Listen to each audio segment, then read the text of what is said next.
अस्सलामुअलैकुम जी, सुबह बखैर। You are watching good morning public with me और मुझे कहते हैं Soha Afzal. A brand new day, a brand new week, the first working day of the week यानी मंडे।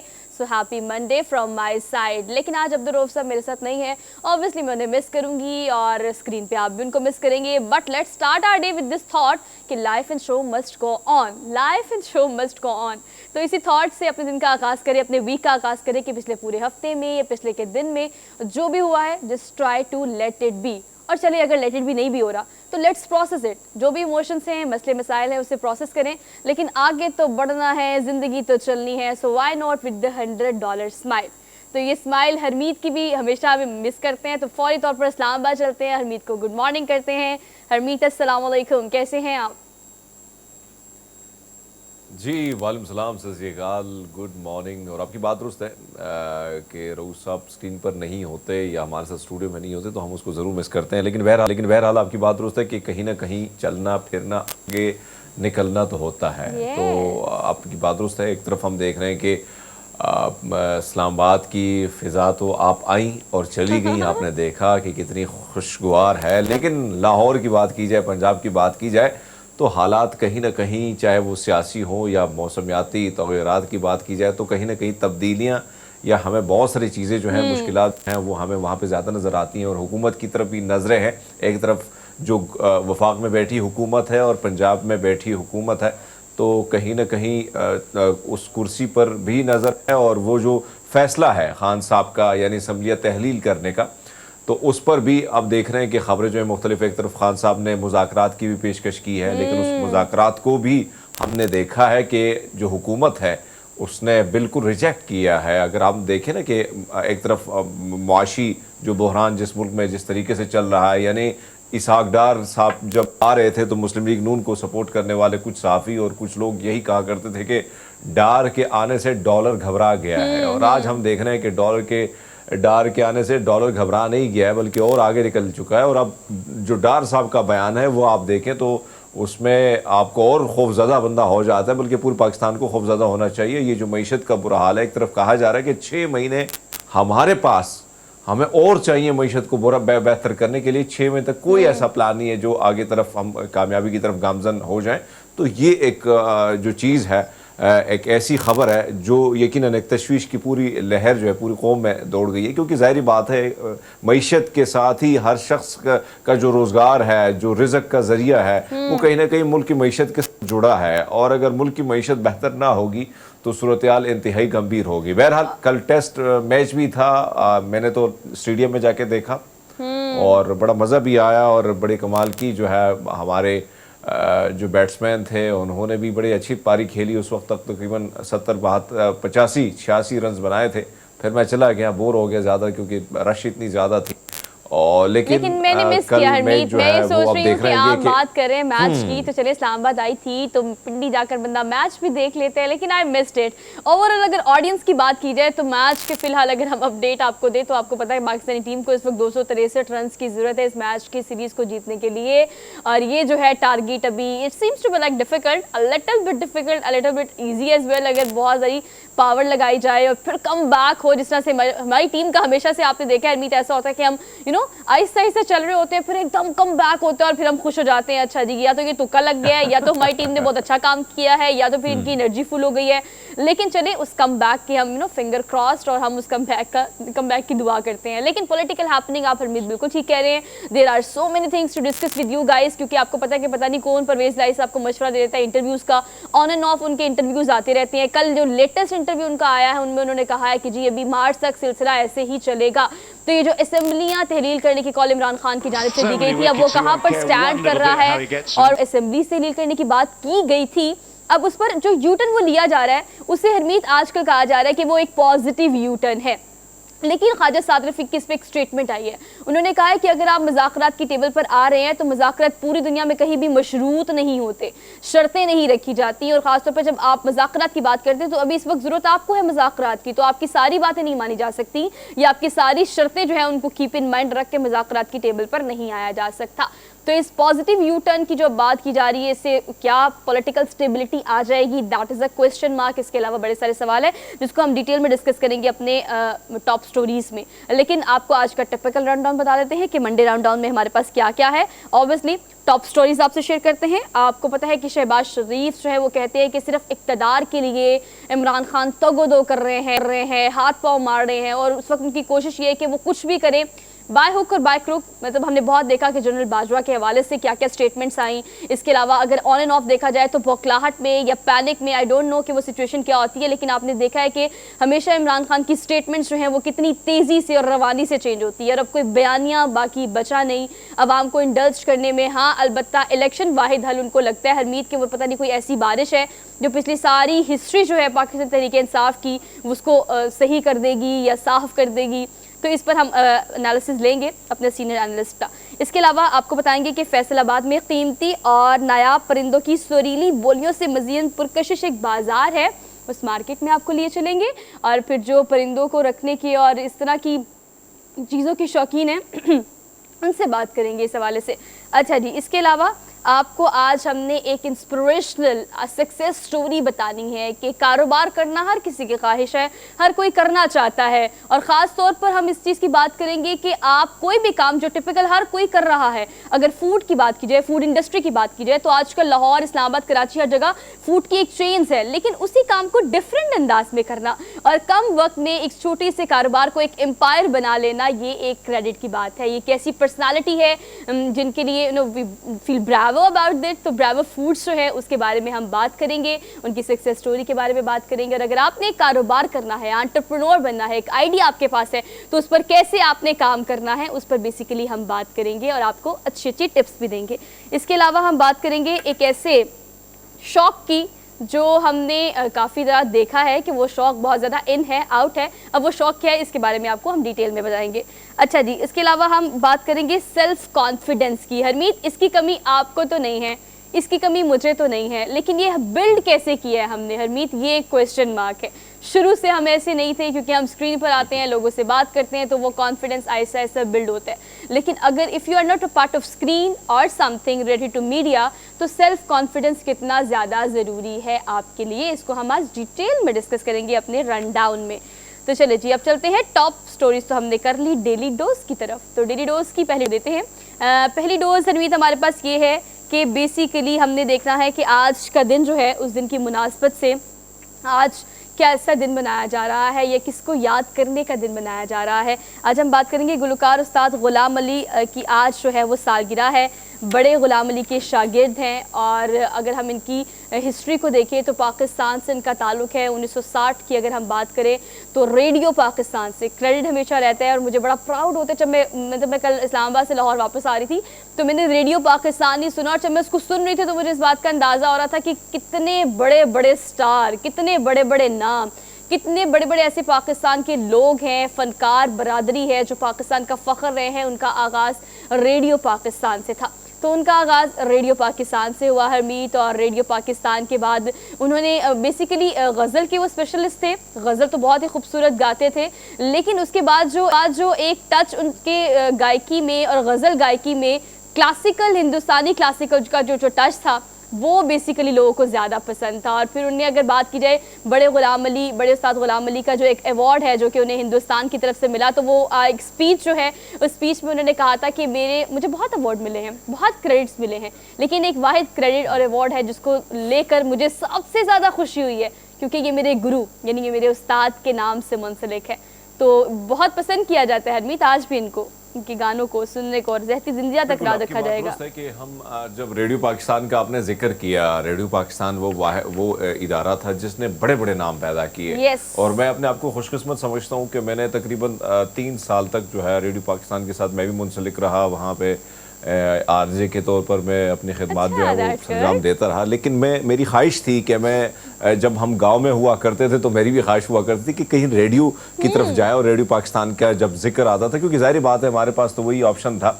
लेकिन आपकी बात दुरुस्त है कि ग़ुलाम साहब को अगर हम देखें, उसके जितनी भी गज़लें हैं, जितना भी उन्होंने गाया, कमाल का गाया। बॉलीवुड में उनकी बहुत सारे जो हैं वो गज़लें या जिस तरह उन्होंने सॉन्ग्स दिए हैं उसको बहुत ज़्यादा अप्रिसिएशन मिली है। और कहीं ना कहीं पाकिस्तान से ज़्यादा मैं देख रहा था कि कुछ दोस्त आए थे हिंदुस्तान से, तो उनकी बड़ी ख्वाहिश थी कि हम गुलाम साहब से जो है वो मुलाकात करें, हम उनको देखना चाहते हैं और हम बहुत ज़्यादा सुनते हैं, बहुत क्रेजी फ़ैन थे। और हमने एक चीज़ देखी कि हिंदुस्तान के जितने लोग हैं वो पाकिस्तानी, इन जितने भी नुसरत फ़तेह अली ख़ान साहब की अगर जिक्र किया जाए, ग़ुलाम अली साहब का जिक्र किया जाए, तो इनकी बड़ी फ़ैन फॉलोइंग है उस साइड पे भी। और पाकिस्तान की अगर बात करें तो आज भी अगर हम देखें, एक तो होती है एक ऐसी नस्ल, चाहे वो 80s की हो, 60s की हो, 70s की हो या 90s की हो, लेकिन आज अगर हम देखें तो नई जो आने वाली नस्ल है उनको भी कहीं ना कहीं अपनी तरफ उन्होंने राग़िब किया हुआ है अपने गज़ल की थ्रू। और उनकी उनका स्टाइल बड़ा मुनफरिद है। तो मुझे तो, मैं बड़ा उनको सुनता हूँ, उनकी बहुत ज़्यादा जो गज़लें हैं मैंने सुनी भी हैं। और कभी कभार जो है वो ज़ाहिर बात है कि आप अकेले बैठे हों और सोच रहे हो कुछ हो, तो उसमें ग़ुलाम अली साहब की गज़ल ना हो तो उसका मज़ा नहीं आता है। लेकिन थोड़ा सा इंतजार डाल लें, क्योंकि मैं आपको बताऊं जो व्यूवर्स हमें देख रहे हैं, हरमीत जो है उनकी प्लेलिस्ट अभी आपने सुनी नहीं है, अभी आपने देखी नहीं है। वो बिल्कुल ठीक कह रहे हैं कि मैं तो बहुत ज़्यादा सुनता हूं। और अगर आप बात करें इनकी गायकी की, तो फिर दिसंबर हो और फिर मौसम अच्छा हो, फिर इस्लामाबाद हो, और फिर अगर हम अपने पब्लिक न्यूज़ के ऑफिस की बात करें तो हरमीत जब लाहौर आए तो वो डिस्क्राइब कर रहे थे कि वहाँ पर टॉप पे जाकर कितना मज़ा आता है व्यू देखने का इस्लामाबाद का। तो आज की दिसंबर का आपने जिक्र किया, तो दिसंबर का ये जो महीना होता है इसमें बहुत सारे दिल टूट जाते हैं, आपको पता भी है। वैसे भी दिसंबर में बड़ी शादियां जो है हो जाती है, तो वैसे भी दिसंबर में इस किस्म की गजलें और इस किस्म के सॉन्ग जो है ज्यादा सुने जाते हैं। तो आपने दिसंबर का जिक्र किया तो कहीं ना कहीं हमें ये चीज भी याद आ गई। अच्छा जी, दिसंबर। लेकिन आपने उदास नहीं होना, आपने गायकी को, अगर आप इनकी गायकी की खास तौर पर हम बात करें, जैसे कि हरमीत ने बताया कि हिंदुस्तान में उन्होंने इतना काम किया और जब बड़े ग़ुलाम अली अवार्ड इनको मिला तो उन्होंने ख़ास तौर पर ये मेंशन किया कि मुझे बहुत अवार्ड्स मिले लेकिन ये मेरे लिए सबसे ख़ास अवार्ड है। और इसके अलावा पंजाबी गानों में बड़ा अबूर हासिल था हरमीत। इनको अगर आप देखें तो वो धुनों पर बेसिकली उनकी बेस करती थी सारी गायकी, वो धुनों से खेला करते थे। और आज भी अगर मैं आप यंगस्टर्स की बात कर रहे हैं तो जो ज़ौक़ रखने वाले लोग हैं, जो शौक़ रखने वाले लोग हैं, उन्हें पता है कि वो क्या इसकी इंटेंसिटी है, क्या इसकी गहराई है, क्या इसकी खूबसूरती है। तो आज भी लोग बड़ी तादाद में इनको सुनते हैं। शुरू किया ही किया है भाई, आपका भी दिन अच्छे से शुरू करा दिया है, तो बस इसी के साथ अपना दिन शुरू करें। अगली खबर की तरफ चलते हैं, हम आपको ले चलते हैं जीसी यूनिवर्सिटी। हरमीत बहुत है, क्रेडिट्स ऐसे लोग को मिलना चाहिए जिन्होंने सहाफ़ती दुनिया में पाकिस्तान का नाम, ना सिर्फ पाकिस्तान में बल्कि पूरी दुनिया में, और पाकिस्तान के लिए अगर इनकी खिदमात की बात की जाए सहाफ़ती इस इंडस्ट्री में तो बहुत अहम है। जीसी यूनिवर्सिटी के शोबा मीडिया साइंसेस को अब नाम तब्दील करके क्या रखा गया है, let me tell you, Arshad Sharif Shaheed school of journalism इसका नाम रखा गया है। असगर जैदी साहब, उनकी मुलाकात हुई ex prime minister Imran Khan से, और जब उनसे मुलाकात हुई तो उन्होंने कहा कि हमने काफ़ी एक्टिव किया है इस हवाले से कि जर्नलिज्म की जो एथिक्स हैं और उसकी जो स्टडीज़ हैं उस पर ज़्यादा फोकस्ड होकर ज़्यादा काम किया जाए, कुछ बेहतरी लाने की कोशिश करें वो स्टूडेंट्स के थॉट प्रोसेस में, ताकि जब वो प्रैक्टिकल लाइफ में जाएँ तो वो उसी की थेरी को, उसी जर्नलिज्म को जो कि पूरी दुनिया में इंप्लीमेंट है उसको हमारी इंडस्ट्री में लाने की कोशिश करें, क्योंकि उन्हें लगता है कि इंडस्ट्री में मज़ीद बेहतरी की ज़रूरत है। तो ये बड़ा अच्छा क्रेडिट है कि स्कूल का नाम तब्दील किया गया है और अरशद शरीफ साहब के नाम पे रखा गया है। बिल्कुल आपकी बात दुरुस्त है। मैं कल सोशल मीडिया पे देख रहा था, एक तो ये खबर चल रही थी, दूसरी जानब जो मारूफ सहाफ़ी हैं इमरान रियाज, उन्होंने एक एम्बुलेंस की सर्विस का जो आगाज़ शुरू किया है, और उसमें हमने देखा कि उनकी वालदा जो है उसका इफ्तिताह करेंगी। और बड़े ये मैं समझता हूँ कि अरशद शरीफ साहब के साथ मेरी जो मुलाकात है, क्योंकि एक तो हम जब टेलीविज़न में इस मीडिया में नहीं थे और काम नहीं करते थे, तो इन लोगों को देख के हम टेलीविज़न में आए और सीखा इनसे। और मैं बड़ा खुशकिस्मत अपने आप को इसलिए समझता हूँ सोहा कि मैं जब इस्लामाबाद प्रेस क्लब के इलेक्शन में 2 दफ़ा लड़ा हूँ और 2 दफ़ा मैं जीता हूँ, और उसी में मुझे सबसे ज़्यादा सपोर्ट जो है बड़े बड़े अरशद शरीफ साहब का मुझे हासिल था, हामिद मीर साहब का, इन सब ने मुझे वोट भी दिया, सपोर्ट भी किया। और जब भी मुलाकात होती थी प्रेस क्लब में जाके इनसे, तो बहुत कुछ सीखने को मिलता था। तो इसमें कोई शक नहीं कि उन्होंने सहाफ़त की दुनिया में जिस किस्म का काम किया, जिस किस्म के उन्होंने रिपोर्टिंग की, मुख्तलिफ महाज पे जाके हमने उनकी जब रिपोर्टिंग देखी है, तो वो कभी सियाचिन की तरफ गए हैं, तो कभी कभी वो जाके अफगानिस्तान और तोरखम के बॉर्डर पर पहुंचे हुआ करते थे, और कभी इंकिशाफात की बात की जाए तो इस किस्म के इंकिशाफात जो है वो किया करते थे। लेकिन उनके साथ जो हुआ इंतहाई अफसोसनाक है, और उससे ज़्यादा अफसोसनाक ही है कि अभी तक है कोई ऐसी कमेटी या कोई ऐसी चीज़ें जो हैं हालांकि सुप्रीम कोर्ट को लेटर जो हैं वो लिखे गए हैं, बारहा लिखे गए हैं, कल साबिक वज़ीर-ए-आज़म इमरान खान साहब ने भी लिखा है, लेकिन उसके बावजूद हम ये नहीं देख रहे कि कोई सुप्रीम कोर्ट की जानिब से कोई ऐसी कमेटी तश्कील दी जाए ताकि इंसाफ के जो तकाजे हैं वो एक ऐसे जर्नलिस्ट, क्योंकि अगर हम देखें एक आम आदमी उसके साथ जो हो रहा है वो तो हो रहा है, वो आप भी देख रही हैं, हम भी देख रहे हैं अदालतों में क्या हो रहा है या थानों में कचहरी में क्या हो रहा है, लेकिन जिसने इस मुल्क की सतह पर, बैनुल-अक़वामी सतह पर मुल्क की खिदमात की, उसके साथ क्या हो रहा है, कम से कम उस चीज़ के हवाले से, और जो फैमिली है जितनी टॉर्चर है, उसके बच्चे जितने टॉर्चर हैं, कम से कम अगर इंसाफ होगा तो वो जो ज़ख़म है हल्के भुल्के भर तो जाएंगे, भरना बड़ा मुश्किल है, लेकिन वो थोड़ी सी रिलैक्सेशन जो है वो कहीं ना कहीं मिल जाती है।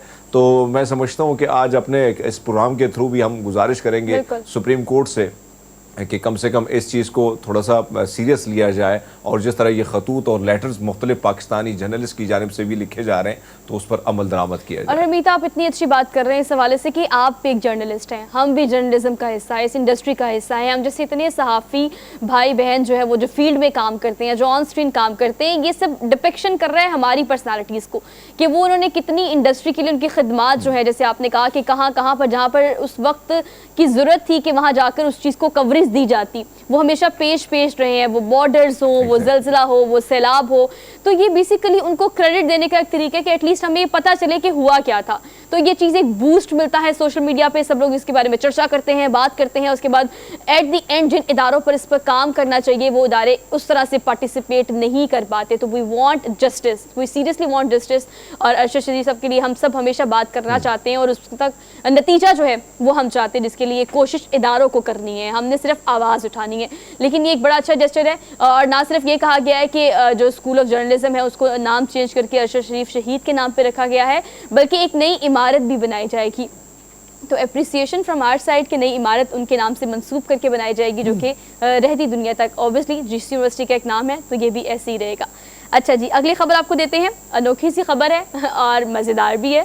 आपको बताते हैं कि मैजिक तो हमेशा अच्छों को दंग कर देता है, लेकिन यहाँ पर जी एक ये बंदर साहब है छोटे से, और वो चिड़ियाघर में एक स्याह आया और वो उनको अम्यूज़ हो रहा था जानवरों को देख के, लेकिन उसने एक पत्ता निकाला और मैजिक करके दिखाया सामने खड़े हुए बंदर को। उसने कहा जी ये पत्ता है देखो। अच्छा, वो बड़ा इंटरेस्ट ले रहा है। हरमीत, आप ये देखो कि मतलब बंदर को ऑब्वियसली अकल तो होती है ना, मतलब उतनी अकल नहीं होती। तो सामने जो स्याह आया उसने क्या किया, जादू करके दिखाया। जब उसने जादू करके दिखाया तो वो तो हक्का बक्का रह गया और उसने पूरे अपने पिंजरे में भागना शुरू कर दिया, दीवारों के साथ लगना।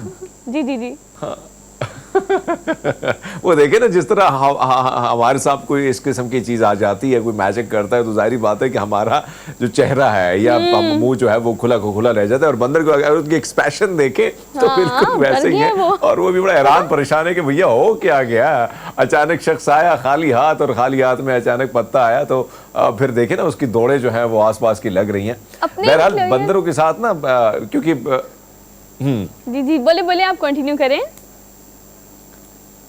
हाँ, मैं वही कह रहा हूँ कि एक तो अगर आप क्योंकि हमारे जो इलाके होते हैं वहाँ पे बहुत ज़्यादा ये पाए जाते हैं। अच्छा। और बहुत सारे लोग जो हैं इनको घरों में पालते हैं, और बाकायदा इनकी जो बंदरिया होती है ना, उसको पालने का एक अलग वो होता है, बड़ी वो हेल्प करती है पूरे घर में, आसपास चीज़ों के हवाले से भी बड़े, और आपके साथ बैठ के बड़ी केयरिंग सी नज़र आती है, और बच्चों का बड़ा ख्याल जो है उसको होता है। तो मुझे तो अपने घर में याद है कि हमारे घर में भी हुआ करती थी, और वो जो है वो पूरी की पूरी सुबह उठना, उसका वो सारा कुछ। तो इस तरह की जो चीज़ें ना, इसमें बड़ी चीज़ें जो बड़े मज़े की होती हैं, और उसको अगर आप घर में रख लें या पाल लें। लेकिन वैसे भी आपने जो कल परसों आपने जिक्र किया कि गलियात की तरफ हम जाते हैं, तो इनके जो नखरे होते हैं, ये जो शरारतें करती हैं या करते हैं, तो उसका एक अलग मज़ा होता है। इसमें भी आप देखें ना, वो फिर भी बड़ी हैरान है, परेशान है, लेकिन फिर भी अपनी शरारतों से बाज नहीं आ रही है। अच्छा, आपको पता है खबर आपको दिखाने का मकसद भी यही था कि आप उसकी हैरानगी देखें कि अपने इंक्लोजर में वो इधर उधर भाग रही है, दीवारों के साथ लग रही है,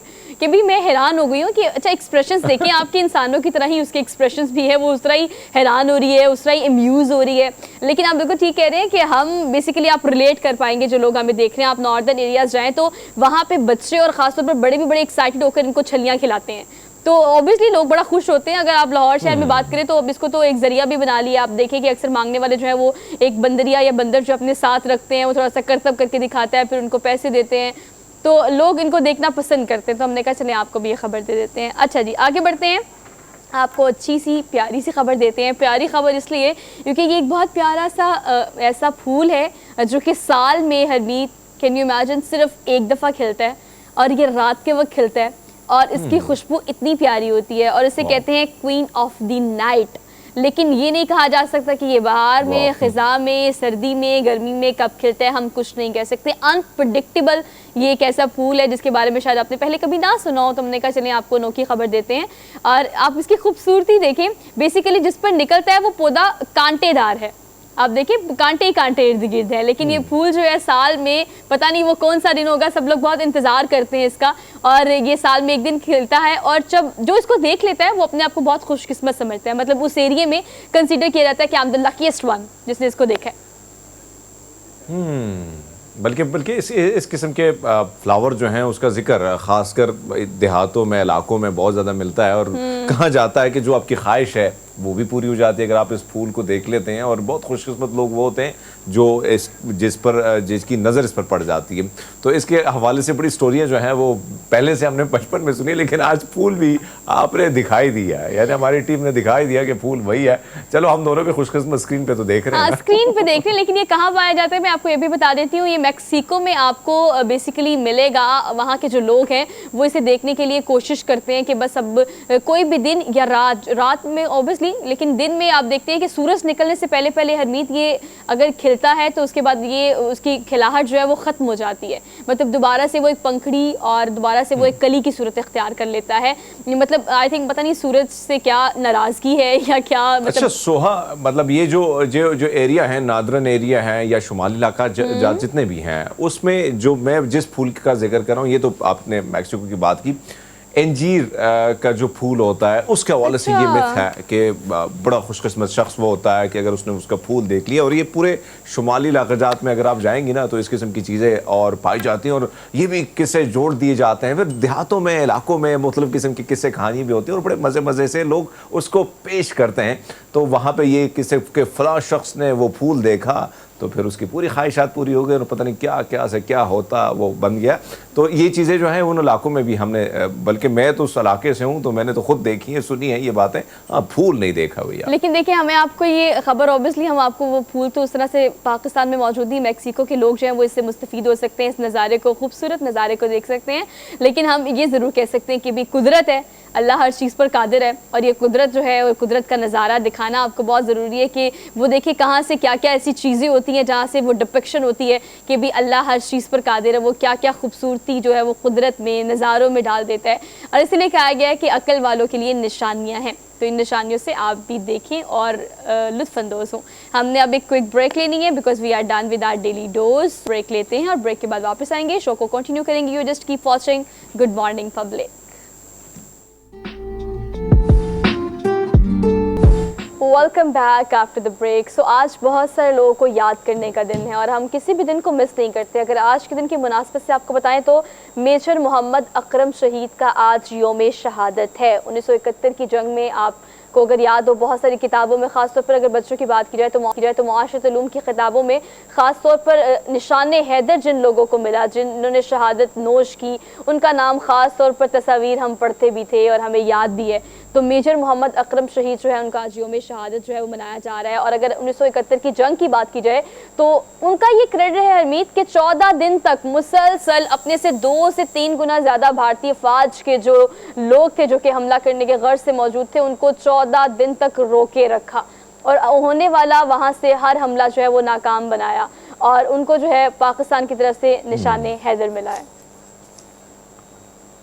बिल्कुल आपकी बात दुरुस्त है सोहा के हमारी जो तारीख़ है कुर्बानियों से वो भरी पड़ी है और जिस तरह हमारे सिपाहियों ने, हमारे ऑफिसर्स ने इस जंगी महाज पर जिस किस्म की कुर्बानियाँ दी हैं और जिस किस्म की बहादरी शुजाअत की अगर मैं बात करूँ तो किससे कहानियाँ भरी पड़ी हैं। एक तरफ हम देखते हैं कि चाहे 1965 की लड़ाई हो, वो जंग जो मुसलत की गई हम पे, उसमें जिस तरह डटकर मुकाबला किया गया था, फिर हमने कारगिल की अगर हम बात करें या 1971 की बात करें, तो इसमें बेतहाशा मैं समझता हूँ कि बेशुमार ऐसे नौजवान थे। अगर हम मैं हमेशा ये जिक्र करता रहता हूँ कि अगर होना तो ये चाहिए था कि इनको मुनफरिद तरीके से ट्रिब्यूट पेश किया जाता तो और भी अच्छा होता। आज भी आपकी बात दुरुस्त है कि कहीं ना कहीं हम किताबों में, हम आज टेलीविज़न में हम इनको देखते हैं, छोटी मोटी डॉक्यूमेंट्रीज भी इन पर बनी हुई हैं और इनको ट्रिब्यूट हम पेश करते हैं।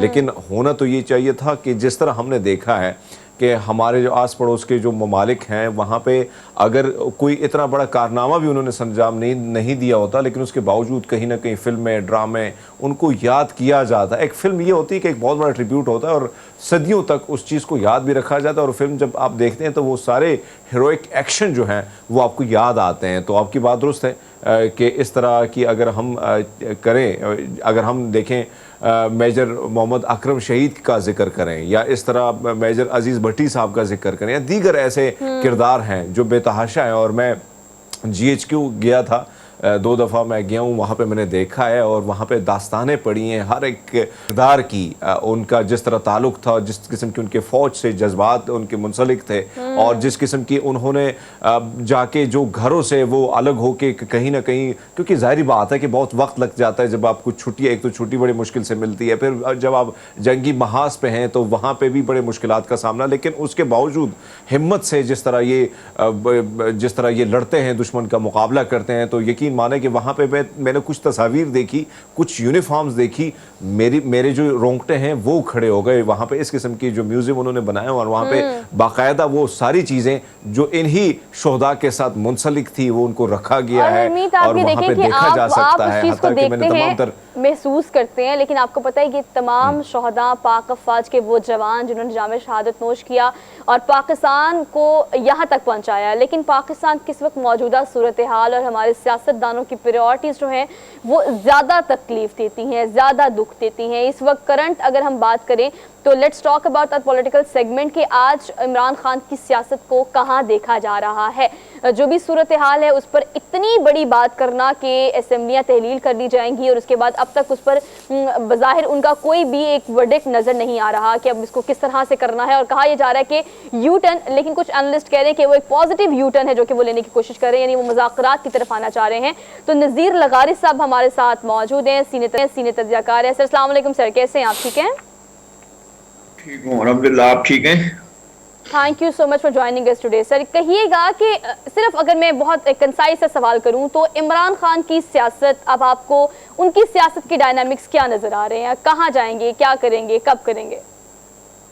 मसला ये है कि अब तक इस सियासत ने पाकिस्तान को क्या दिया है। पिछले 1-2 दहाइयों से ज़्यादा अरसे से जब इनकी परवरिश की जा रही थी, जब इनको पाला पोसा जा रहा था, जब इनको एक खिलाड़ी से सियासतदान बनाया जा रहा था, तो उनके मकासद क्या थे, पेश नज़र क्या चीज़ थी? क्या डायनामिक शख्सियात जो होती हैं या करिश्मा साजी जो होती है, क्या वो इस तरह से चलती है? इस तरह बहुत से हीरोज़ थे। वहीद मुराद को सियासत में होना चाहिए था, मोहम्मद अली को सियासत में होना चाहिए था, नदीम को सियासत में होना चाहिए था, शाहिद को सियासत में होना चाहिए था, ज़ेबा बेगम को सियासत में होना चाहिए था। बहुत से लोग थे जिनको सियासत में होना चाहिए था, वो सियासत में नहीं आए। ये भी एक खिलाड़ी थे और बहुत से खिलाड़ी थे। ज़हीर अब्बास को सियासत में होना चाहिए था, वो नहीं हुए। इनको बाकायदा सियासत में लाया गया, पाला पोसा गया, परवान चढ़ाया गया, और फिर बाकायदा एक एहतमाम के तहत इनको बाकायदा इक़्तिदार में लाया गया। फिर नतीजा क्या निकला? नतीजा तो सवाए बर्बादी के, सवाए तबाही के कुछ भी ना निकला। अब मेरे ख्याल में उन्होंने एक फार्मूला बनाया है। उन्होंने कहा है कि जी कोई बात ना चल रही हो तो वहां से यू टर्न ले लो, और उसको अपना नस्बुल आइन बताया कि मेरा नस्बुल आइन है कि मैं एक बात कह लेता हूं फिर उससे यू टर्न कर जाता हूं। तो ये उनका बेसिक नस्बुल आइन है, जो सियासत में मेरे ख्याल में बिलअमूम ऐसा नहीं होता है। दुनिया में सियासत होती है अवाम के लिए, अवाम के हुकूक के लिए, अवाम की जिंदगी में बेहतरी लाने के लिए। तो जिस तरह से दीगर सियासी लोग कामयाबी से हमकिनार नहीं हुए, ये भी नहीं हुए, बल्कि इन्होंने ज़्यादा खराबियां पैदा की हैं, जो अब जो है वो ज़्यादा फैलती जा रही हैं, ज़्यादा बड़ी होती जा रही हैं।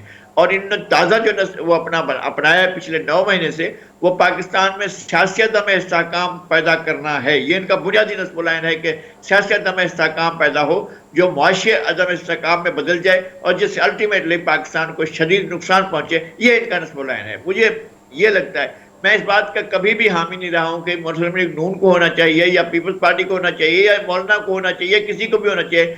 जो अवाम के वोट से आए उसको होना चाहिए। लेकिन 2018 के इंतखाबात पर हमेशा सवाल रहेगा और बहुत से इंतखाबात पर ही सवाल रहेगा।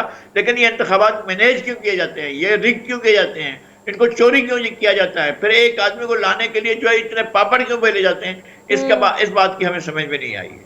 जी हरमीत। गौरी साहब, अगर हम देखें, हमारी पॉलिटिक्स को देखें या 74 साल की तारीख को देखें तो कहीं ना कहीं इस्टेब्लिशमेंट का रोल रहा है और कहीं ना कहीं हमारे जितने भी लीडर्स हैं वो पैदा हुए हैं वहाँ पे, उसी फैक्ट्री में पैदा हुए हैं। खान साहब भी उसी में, जिस तरह आप जिक्र कर रहे हैं। आपसे जानना चाहेंगे सर, खान साहब ने मुज़ाकरात, एक तरफ तो वो कहा करते थे कि भाई करप्ट सियासतदानों के साथ, ये जो पहली स्पीच आपको याद है जब वो वज़ीर-ए-आज़म बने, तब भी मिसा की मईशत की बात की गई थी, बैठने की, मिलकर मुल्क को चलाने की बात की गई थी। लेकिन इमरान खान साहब ने कहा नहीं, मैं इन चोर लुटेरों के साथ नहीं बैठूंगा। अब परसों उन्होंने मुज़ाकरात की ऑफ़र दे दी है। क्या लगता है कि खान साहब जो सरप्राइज़ देना चाहते थे या आगे की तरफ बढ़ना चाह रहे थे, कहीं ना कहीं आगे जाके कोई नाकामी नज़र आ रही है जो इस वक्त वो टेबल पर आके बात करने के लिए तैयार हो गए हैं? नहीं, मैं कहता हूं कि उन्हें बहरहाल जमीन पर आना था, बहरहाल उन्हें जमीन पर उतरना था। वो हमेशा परों पर प्रवास करते थे, वो हमेशा फैसिलिटेटेड होते थे, वो हमेशा उनके लिए राहें हमवार की जाती थी। जो राहें हमवार करते थे उन्हें मालूम हो गया है कि ये नहीं चलेगा, इससे पाकिस्तान आगे नहीं बढ़ेगा, पाकिस्तान के लिए मुश्किलात पैदा हुई हैं। पिछले 9 महीने की मुश्किलात हमारे सामने हैं। पाकिस्तान तारीख की बदतरीन अदम इस्तेहकाम का शिकार हुआ है। हमारा मुल्क जो है इस वक्त बहुत बहरान का शिकार है। और अब अगर खान साहब रियलाइज करते हैं कि मुज़ाकरात की मेज पर आना चाहिए तो उन्हें गैर मशरूत तौर पर आना चाहिए। हाँ, तमाम मौज़ूआत पर बात होनी चाहिए, इलेक्शन पर बात होनी चाहिए, अर्ली इलेक्शन पर बात होनी चाहिए, जनरल इलेक्शन पर बात होनी चाहिए, मगर उसके साथ साथ पाकिस्तान की इकोनॉमी पर बात होनी चाहिए, पाकिस्तान के जो ऑब्जेक्टिव कंडीशंस हैं उनके ऊपर बात होनी चाहिए, पाकिस्तान में गुर्बत पर बात होनी चाहिए, पाकिस्तान में अफराज पर बात होनी चाहिए, पाकिस्तान के बेपनाह वसाइल हैं, उन वसाइल को किस तरह से हम बर्बाद कर रहे हैं उस पर बात होनी चाहिए। हमने आबी वसाइल की मैनेजमेंट का काम किया, हम क्यों 3 दरिया बेचे, इस पर बात होनी चाहिए।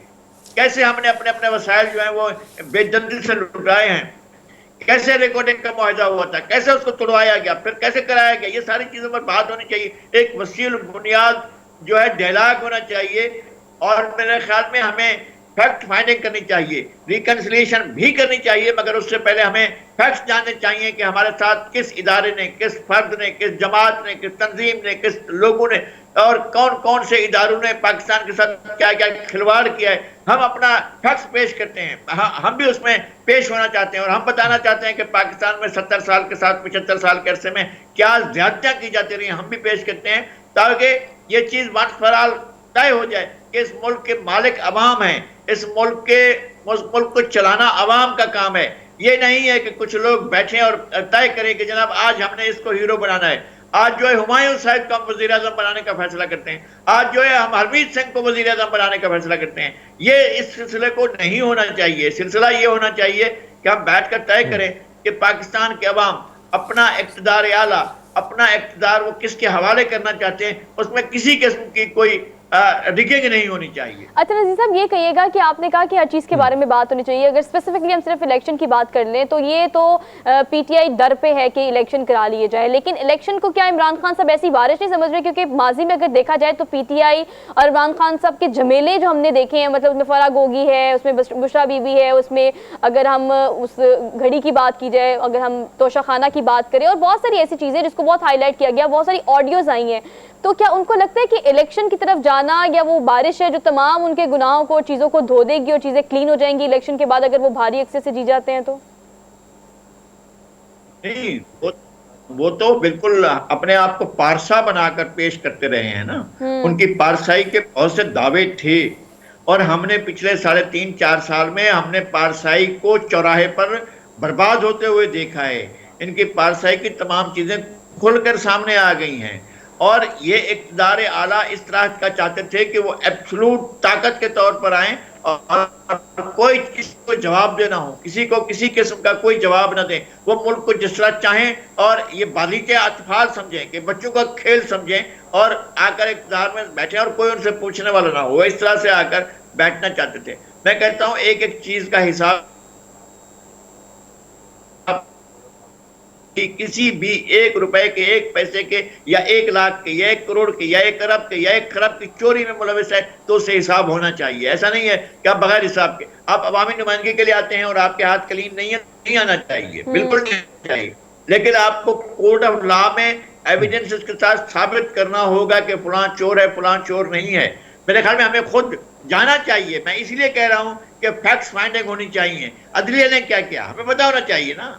एक तो यह कि हम खुद गवाह हैं कि क्या किया है अदलिया ने, एक हमें मालूम है कि क्या किया है मुख्तलिफ इदारों ने, हमें मालूम है कि क्या गलतियां हुई हैं फौज से, हमें मालूम है सियासतदानों ने कितनी संगीन गलतियां की हैं। इन तमाम चीजों को बैठ कर कौम के सामने रखना चाहिए, अपने बच्चों को बताना चाहिए कि किस तरह का खेल होता रहा है और फिर हम वे फॉरवर्ड करें, आगे चलें और अब गलतियां न करने का अहद करें और इस मुल्क को आगे लेकर चलें। ये एक वाहिद रास्ता रह गया है, वरना हमारे पास रास्ते बहुत कम रह गए हैं। जी हरमीत। नज़ीर लुग़ारी साहब, अगर इस सारी सूरत हाल में अगर हम देखें, हुकूमत को देखें, हुकूमत जिस तरीके से ये जो मुश्तरका हुकूमत है, इत्तेहादी हुकूमत है, मईशत का बुरा हाल है। आपने देखा कि आपकी जो जीडीपी ग्रोथ है वो कहाँ, इन्फ्लेशन रेट जो है 11% से 45-42 तक पहुंच चुका है। एक तो ये सिचुएशन वर्स्ट से वर्स्ट होती चली जा रही है। दावे किए जा रहे थे कि डार साहब आएंगे तो डॉलर घबरा जाएगा, डॉलर घबराया नहीं है। डार साहब ने परसों कह दिया कि भाई अब तो 6 महीने मुझे और भी चाहिए, ये जो हालात चल रहे हैं इसमें इसको मईशत को संभालना बड़ा मुश्किल है। अब आपसे मैं जानना चाह रहा हूँ, सब एक तरफ मईशत का बुरा हाल है, दूसरी तरफ सियासी बुहरान चल रहा है। आप नहीं समझते कि अगर खान साहब में जो अकड़ थी वो ख़त्म हो गई और अब वो आना चाहते हैं टेबल की तरफ, आप नहीं समझते कि अगर सियासी इस्तेहकाम नहीं आएगा तो मुआशी इस्तेहकाम आना भी बड़ा मुश्किल है? तो इस वक्त हुकूमत को एक ऐसा रोल नहीं निभाना चाहिए ताकि ये जो मुल्क है एक सही समत में गामजन हो जाए? कि मैं आपसे इत्तेफाक करता हूँ, 100% इत्तेफाक करता हूँ कि सियासतदानों को मिल बैठना चाहिए, लेकिन इनके हाथ में मईशत की वो सूरत हाल नहीं है। मईशत ख़राब हो चुकी है। इन्फ्लेशन रेट जो आप बता रहे हैं इस वक्त उस पूरे रीजन में सबसे ज़्यादा है, यानी श्रीलंका का एक हद तक इससे ज़्यादा है, लेकिन नेपाल का इन्फ्लेशन कम है, बांग्लादेश का कम है, इंडिया का कम है, भूटान का कम है, मालदीव का कम है। आपके अपने साउथ एशियन रीजन में आप जो है आपसे श्रीलंका का किसी हद तक बढ़ा हुआ है, लेकिन आपका तो इन सब डबल डिजिट से भी आगे चला गया है ना, 26% तक चला गया आपका इन्फ्लेशन। फिर महंगाई इस रीजन में सबसे ज्यादा पाकिस्तान में है, बेरोजगारी इस रीजन में सबसे ज्यादा पाकिस्तान में है। तो हम इस सूरत हाल में फंसे हुए हैं, पूरा मुल्क फंसा हुआ है। इसको बेफर्म करना है, लोगों को अपनी अनाओं को मारना होगा, अपनी जाती अना को और जाती हट धर्मी को ज्यादा अपने आप को जो है अवलियत देने के सिलसिले को खत्म करना होगा और पाकिस्तान को अवलियत देने के मामले पर हमें आना चाहिए और इससे ही पाकिस्तान आगे बढ़ सकता है। डायलॉग होना चाहिए और डायलॉग पॉइंट स्क्योरिंग के लिए नहीं होना चाहिए एक दिन बैठे और 15 मिनट के बाद उठ रहे हैं। मैं जिनके साथ बैठ ही नहीं सकता था, जो ऐसी बातें करते हैं और झूठ की कहानियां गढ़ना शुरू करते हैं, तो ये भी नहीं होना चाहिए। डायलॉग करें, बामकसद करें, नतीजा खैज करें और नतीजा हासिल करें, तब डायलॉग होने चाहिए। अच्छा, अगर मुज़ाकरात की बात करते हैं तो नज़ीर लुग़ारी साहब, एक और चीज हम देख रहे हैं कि हमने शेख रशीद को बड़ा जो है वो जी कंटिन्यू करें आप। जी, शेख रशीद साहब का बयान आपने देखा होगा कि भाई इमरान खान साहब जो हैं वो या इलेक्शन की तारीख लेंगे या असम्बलियाँ तहलील हो जाएंगी। लेकिन कल आपने देखा कि एक नया बयान जो है वो पंजाब के वज़ीर आला परवेज़ इलाही साहब के सामने आया, जिसमें उनका जिक्र ये था कि जो असम्बलियाँ हैं वो मार्च तक ही मामला वो ख्वाहिशमंद हैं। ऐसे में ख़बरें ये भी गर्दिश कर रही हैं कि परवेज़ इलाही साहब ने इमरान खान साहब को कायल किया है कि अगर हम असम्बलियाँ तहलील करते हैं तो बहुत सारे करप्शन के केसेस हैं और उसमें आप भी गिरफ्तार हो सकते हैं, बल्कि आपको पता है कि फ़राग गोगी और दीगर जो लोग हैं, रिलेटेड लोग हैं, उन पर भी गिरफ्तारियाँ हो सकती हैं। इस पर आपका क्या एनालिसिस है? देखें, बात यह है कि ये इलेक्शन मांग रहे हैं, फर्ज करें आज, कल, 10 दिन बाद, 1 महीने बाद, 4 महीने बाद असम्बली टूटेगी तो निगरान हुकूमत आएगी। निगरान हुकूमत को अगर बहुत ज़्यादा गंद बिखरा हुआ पड़ा मिलता है और बहुत सी चीज़ें जिनकी वजाहत और सफाई ज़रूरी है, अगर वो इसमें पड़ जाती है तो फिर एक नया बाब खुल जाएगा, नया पेंडोरा बॉक्स खुलेगा। अगर वहां इमरान खान साहब की बहुत सी चीजें सामने आती हैं, अगर ये सवाल उठ जाता है, मुझे नहीं मालूम कि सवाल मौजूद है कि नहीं है, अगर ये सवाल उठ जाता है कि अलीमा बीबी के पास 60 अरब के असासे कहां से आए, तो ये सवाल तो उठेगा ना कि उनके वालिद साहब के बारे में हमें मालूम है कि वो असिस्टेंट इंजीनियर थे या एक्सीएन थे, तो उनके पास इतने असासे कहां से आ गए, ये सवाल उठेंगे। ये इमरान खान साहब के अपने असासों के सवाल उठेंगे। ये ठीक है कि साकिब निसार ने इनको क्लियर किया था और मैं मौजूद था उस अदालत की कार्रवाई को देखने के लिए जहां इनको बिल्कुल क्लीन चिट देने की बात की गई थी, लेकिन वो कैसे थी? आपको पता है कि ये प्रॉपर्टी जो 300 कनाल की प्रॉपर्टी है, इसको लाखों में क्लियर किया गया कि ये लाखों के, ये अरबों की प्रॉपर्टी है जिसको लाखों में क्लियर किया गया। तो इसके बारे में सवाल होंगे, लोग बात करेंगे और लोग पूछेंगे कि जनाब इतना बड़ा 300 कनाल का इस्लामाबाद में बनी गाला हिल्स पर मौजूद ये पहाड़ियां भी इनकी, इस पर हजारों दरख्त भी इनके, और ये सारे का सारा मैदान भी इनका, ये महल भी इनका, ये सारा कुछ कैसे हो गया? ये लोग सवाल करेंगे, ये पूछेंगे और किस तरह से बना है। ये सिर्फ जमाना खान के खत से मुतमैन होकर जो फैसले किए गए थे वो सवाल फिर उठेंगे और फिर आकर इनसे आकर ये बातें पूछी जाएंगी। मैं कहता हूं हर एक से पूछा जाना चाहिए, ये बिल्कुल ठीक है, लेकिन पाकिस्तान को रास्ता देना चाहिए, पाकिस्तान को आगे बढ़ना है, पाकिस्तान को आगे बढ़ने का मौका मिलना चाहिए। ठीक है सर, आप पानी पी लें, उसके बाद एक और सवाल मैंने आपसे करना है। You can take a glass of water. लेकिन हरमीत, मैं ये बात पूछना चाह रही हूँ और इसको ऐड करना चाह रही हूँ कि ख्वाजा साद रफीक जो है ना सर, उनकी भी एक स्टेटमेंट आई है। उन्होंने कहा कि अगर मुज़ाकरात की बात की जाती है तो पूरी दुनिया में मुज़ाकरात कहीं भी मशरूत नहीं होते, सारी शर्तें आपकी नहीं मानी जाती। उन्होंने कहा कि आखिरकार अगर मुज़ाकरात की तरफ जाना है तो आपको पीडीएम की टेबल पर आना पड़ेगा। तो पीडीएम जो हमें अक्सर औकात बिखरी हुई नजर आती थी, अब आपको क्या लगता है कि इमरान खान को मुज़ाकरात की टेबल पर लाने के लिए पीडीएम भी आपको इकट्ठी नजर आएगी या उसका इकट्ठा नजर आना बहुत जरूरी है? नहीं, मेरे ख्याल में ऑल पार्टीज कॉन्फ्रेंस होनी चाहिए। पीडीएम को बतौर फरीक नहीं आना चाहिए, हाँ। नून लीग को बतौर, पीपल्स पार्टी को बतौर फरीक आना चाहिए, मौलाना को बतौर फरीक आना चाहिए। तमाम सियासी पार्टियों को जो पाकिस्तान की हैं वो सियासी फरीक के तौर पर आना चाहिए। और पीडीएम एक इत्तेहाद था, एक वक्ती इत्तेहाद था, वो इमरान खान को इक़्तिदार से हटाने के लिए था और उन्होंने ये काम कर लिया है। अब इस पीडीएम को एक प्लेटफॉर्म की जरूरत नहीं है। पीडीएम तमाम सियासी जमातें अपनी अपनी पोजीशन पर जाएं और पीटीआई अपनी पोजीशन पर जाए और जाकर एक हकीकी पाकिस्तान का हल तलाश करें कि पाकिस्तान का ये जो बहरान है सियासी, और ये जो इनका पाकिस्तान का बहरान है मुआशी, इक़्तिसादी, और पाकिस्तान का और संगीन किस्म के बहरान है, उन बहरानों से निपटने के लिए हमें क्या लाहे अमल अख्तियार करना चाहिए, इस पर मिल बैठने की जरूरत है। सर, बयानिए की अगर हम बात करें तो आपने देखा है हमेशा से कि इस चीज़ में अपनी पॉपुलैरिटी ग्राफ की वजह से इमरान खान साहब हमेशा कामयाब रहे हैं कि अमेरिका के खिलाफ ख़त का हो या हकीकी आज़ादी का हो या एक दो नहीं एक पाकिस्तान का हो, बयानिया इंडल्ज करने में अवाम में हमेशा बड़े कामयाब रहे हैं वो। लेकिन इस दफ़ा अगर देखा जाए तो अब उनके पास कोई बयानिया बाकी बचा नहीं। इलेक्शंस की बात तो वो करते हैं, लेकिन अगर तमाम जमातें एज ए इंडिविजुअल पार्टी आएंगी तो हर किसी का अपना अपना बयानिया होगा। इमरान खान कितना नाकाम हो जाएंगे इस चीज़ पे कि अवाम को एक पीटीआई का बयानिया दे सके? नहीं, बात यह है कि ये हमारा, आपका या पाकिस्तान के किसी और आदमी का कोई मसला नहीं है, इमरान खान का अपना मसला है। इमरान खान ने कहा कि अमेरिका ने साजिश की, अमेरिका की साजिश में फौज शामिल थी, अमेरिका की साजिश में पाकिस्तान के सियासतदान शामिल थे, पीडीएम शामिल थी और मुझे इक़्तिदार से हटाया गया। बाद में उन्होंने अमेरिका से अपनी सुलह कर ली और कहा कि नहीं, अमेरिका इसमें शामिल नहीं था। फिर कहा कि नहीं, फौज भी इसमें शामिल नहीं थी। फिर कहा कि फलां शामिल था, फलां शामिल नहीं था। अब इन तमाम चीज़ों से वो पसपा हो गए हैं और लोगों के सामने भी ये सारी चीज़ें आ चुकी हैं। अब लोगों के पास एक बात रखिए, यार बंदा तो ईमानदार है, लेकिन अगर ये चीज़ें भी सामने खुलकर आ जाती हैं, बहुत सी कुछ चीज़ें खुलकर आ रही हैं, अगर ये भी साबित होता है कि बंदा ईमानदार नहीं है, मेरा ये दावा नहीं है, मैं ये क्लेम नहीं करता हूँ, लेकिन अगर ये बात भी आ जाती है कि बंदा ईमानदार नहीं है तो फिर क्या सूरत हाल होगी और लोगों के पास क्या ख्वाब बेचने को रह जाएंगे। मैं ये अब भी कहता हूँ कि इमरान खान एक फरीक हैं, पीपल्स पार्टी एक फरीक है, नून लीग एक फरीक है, मौलाना एक फरीक हैं, ये सारे फरीक मिल बैठे और पाकिस्तान एक असल चीज़ है। हमने नहीं रहना है, ये लोग नहीं रहेंगे, पाकिस्तान रहेगा। हमने पाकिस्तान को आगे रखकर सोच रहा है। पाकिस्तान के अवाम एक हकीकत है, 22 करोड़ अवाम इंसान जो हैं वो हकीकत हैं, उनके मसाइल हैं, उनके दुख हैं, उनकी परेशानियां, उनकी भूख है, उनकी अफलास है, उनकी बेरोजगारी है, उनकी महंगाई है, वो बहुत से मसाइल में फंसे हुए हैं, उनको इन मसाइल से निकालना है, निकालने का मैकेनिज्म ठीक करना है, उस मशीन को ठीक करना है, जो मशीन खराब होगी, जो नहीं डिलीवर कर रही है, उसको सबको मिलकर ठीक करना होगा, तभी जाकर ठीक हो।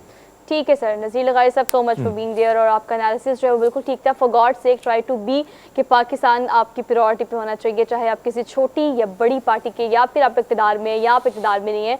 Pakistan is everything for you, और इसके बारे में अगर सोचेंगे तो शायद कुछ बेहतरी लाने के बारे में हम आगे बढ़ सकें। हमने क्विक ब्रेक लेनी है, वापस आते हैं। Keep watching good morning public. Welcome back after the break. So basically ये जो एक स्टोरी है, ये जो एक पैकेज है जो हमने बनाया है, वो उन तमाम लोगों के लिए जो कि परिंदों को रखने के शौकीन हैं। एक ऐसे मार्केट का विजिट आपको कराते हैं जहाँ पर बहुत ही प्यारे, सुरीले और खूबसूरत परिंदे जो है उनकी कलेक्शन है। और वो क्या है, वो कौन सा बाजार है, कहाँ पर है? अच्छा, मियाँ मिट्ठू रंग की जो है ना इस वक्त दस्तार पहनी हुई है, इस्लामाबाद में मौजूद हरमीत ने। तो हरमीत के बाद फ़ौरन चलते हैं। हरमीत, मुझे तो शुरू से बहुत पसंद था एक ऐसा पैरट घर में रखना जो बोले, और ख़ास तौर पर मेरा नाम बोले। और लेकिन अब वो बहुत कम हो गया है, बहुत कम लोग घर में रखते हैं। लेकिन एक ऐसा बाजार जिसमें आपको सिर्फ सुरीली आवाज़ें और बोलियाँ ही सुनने को मिलेंगी, तो कितना इंटरेस्टिंग लगता है ये। अच्छा, वैसे भी कुदरत के जितना आप करीब होते हैं वैसे उसका मज़ा ही कुछ और होता है। लेकिन अगर आप बात करें मुख्तलिफ परिंदों की, इसकी चहचहाट की, तो आपकी तरफ तो ये चीज़ें अब हम देख रहे हैं कि कम होती चली जा रही हैं। इस्लामाबाद में हमें ये चीज़ें थोड़ी सुनने को मिलती हैं, देहातों की तरफ हम जाते हैं तो कुछ और ज़्यादा चीज़ें देखने को मिलती हैं। और इसको पालने का जो है हमने देखा है कि ये जो मिट्ठू लोग पालते थे, और उसकी फिर बड़ी खूबसूरत मीठी आवाज़ में वो सबको पुकारता था, तो उसका एक अलग मज़ा भी होता है। उसकी आवाज़ जो कानों को पहुंचती है तो वो एक उसका एक अपना एक मज़ा होता है, और आपको एक अलग सी फीलिंग जो है वो महसूस होती है। लेकिन मैं यहाँ पे अगर आप जब भी आएँ तो ये लेक व्यू के पास जो एक पार्क बना हुआ है, उसमें तकरीबन वो मेरे ख्याल में एशिया का सबसे बड़ा जो है वो परिंदों का पार्क है, जिसमें आपको किस्म के दुनिया के मुख्तलिफ़ किस्म के जो हैं वो परिंदे जो हैं उस पर, हालांकि एक प्रोग्राम में मैंने किया था और जो हमने मॉर्निंग शो में भी चलाया था। लेकिन जब भी आपको मौका मिले तो आप ज़रूर आना, बड़े मज़े का, और वहाँ का जो एनवायरनमेंट है वो बड़ा मज़े का बना हुआ है। कहीं ना कहीं आपको लगता है कि मैं किसी जंगल में घूम रही हूँ, और वहाँ पे लग भी ऐसा रहा, और दुनिया के मुख्तलिफ़ परिंदे जो हैं वो आपको वहाँ पे नज़र आएंगे। बड़े खूबसूरत परिंदे जो हैं, ख़ासकर जो है उसकी जो अक़साम है, नायाब किस्म के परिंदे जो आपको कहीं और पाकिस्तान के शहर में नज़र नहीं आएंगे।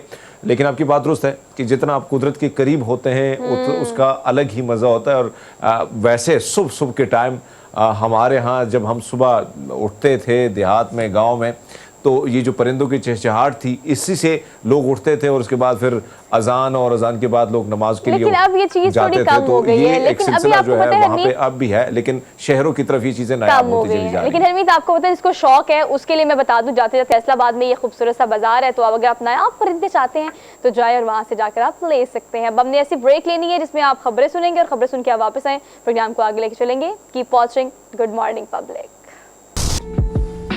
Welcome back after the break. So we are in the second hour of the show, और सेकंड चांस दुनिया में आपको बहुत कम मिलता है, मौका कभी मिस नहीं करना चाहिए। लेकिन कुछ लोग ऐसे हैं जो कि मौका नहीं होते तो मौका बनाते हैं।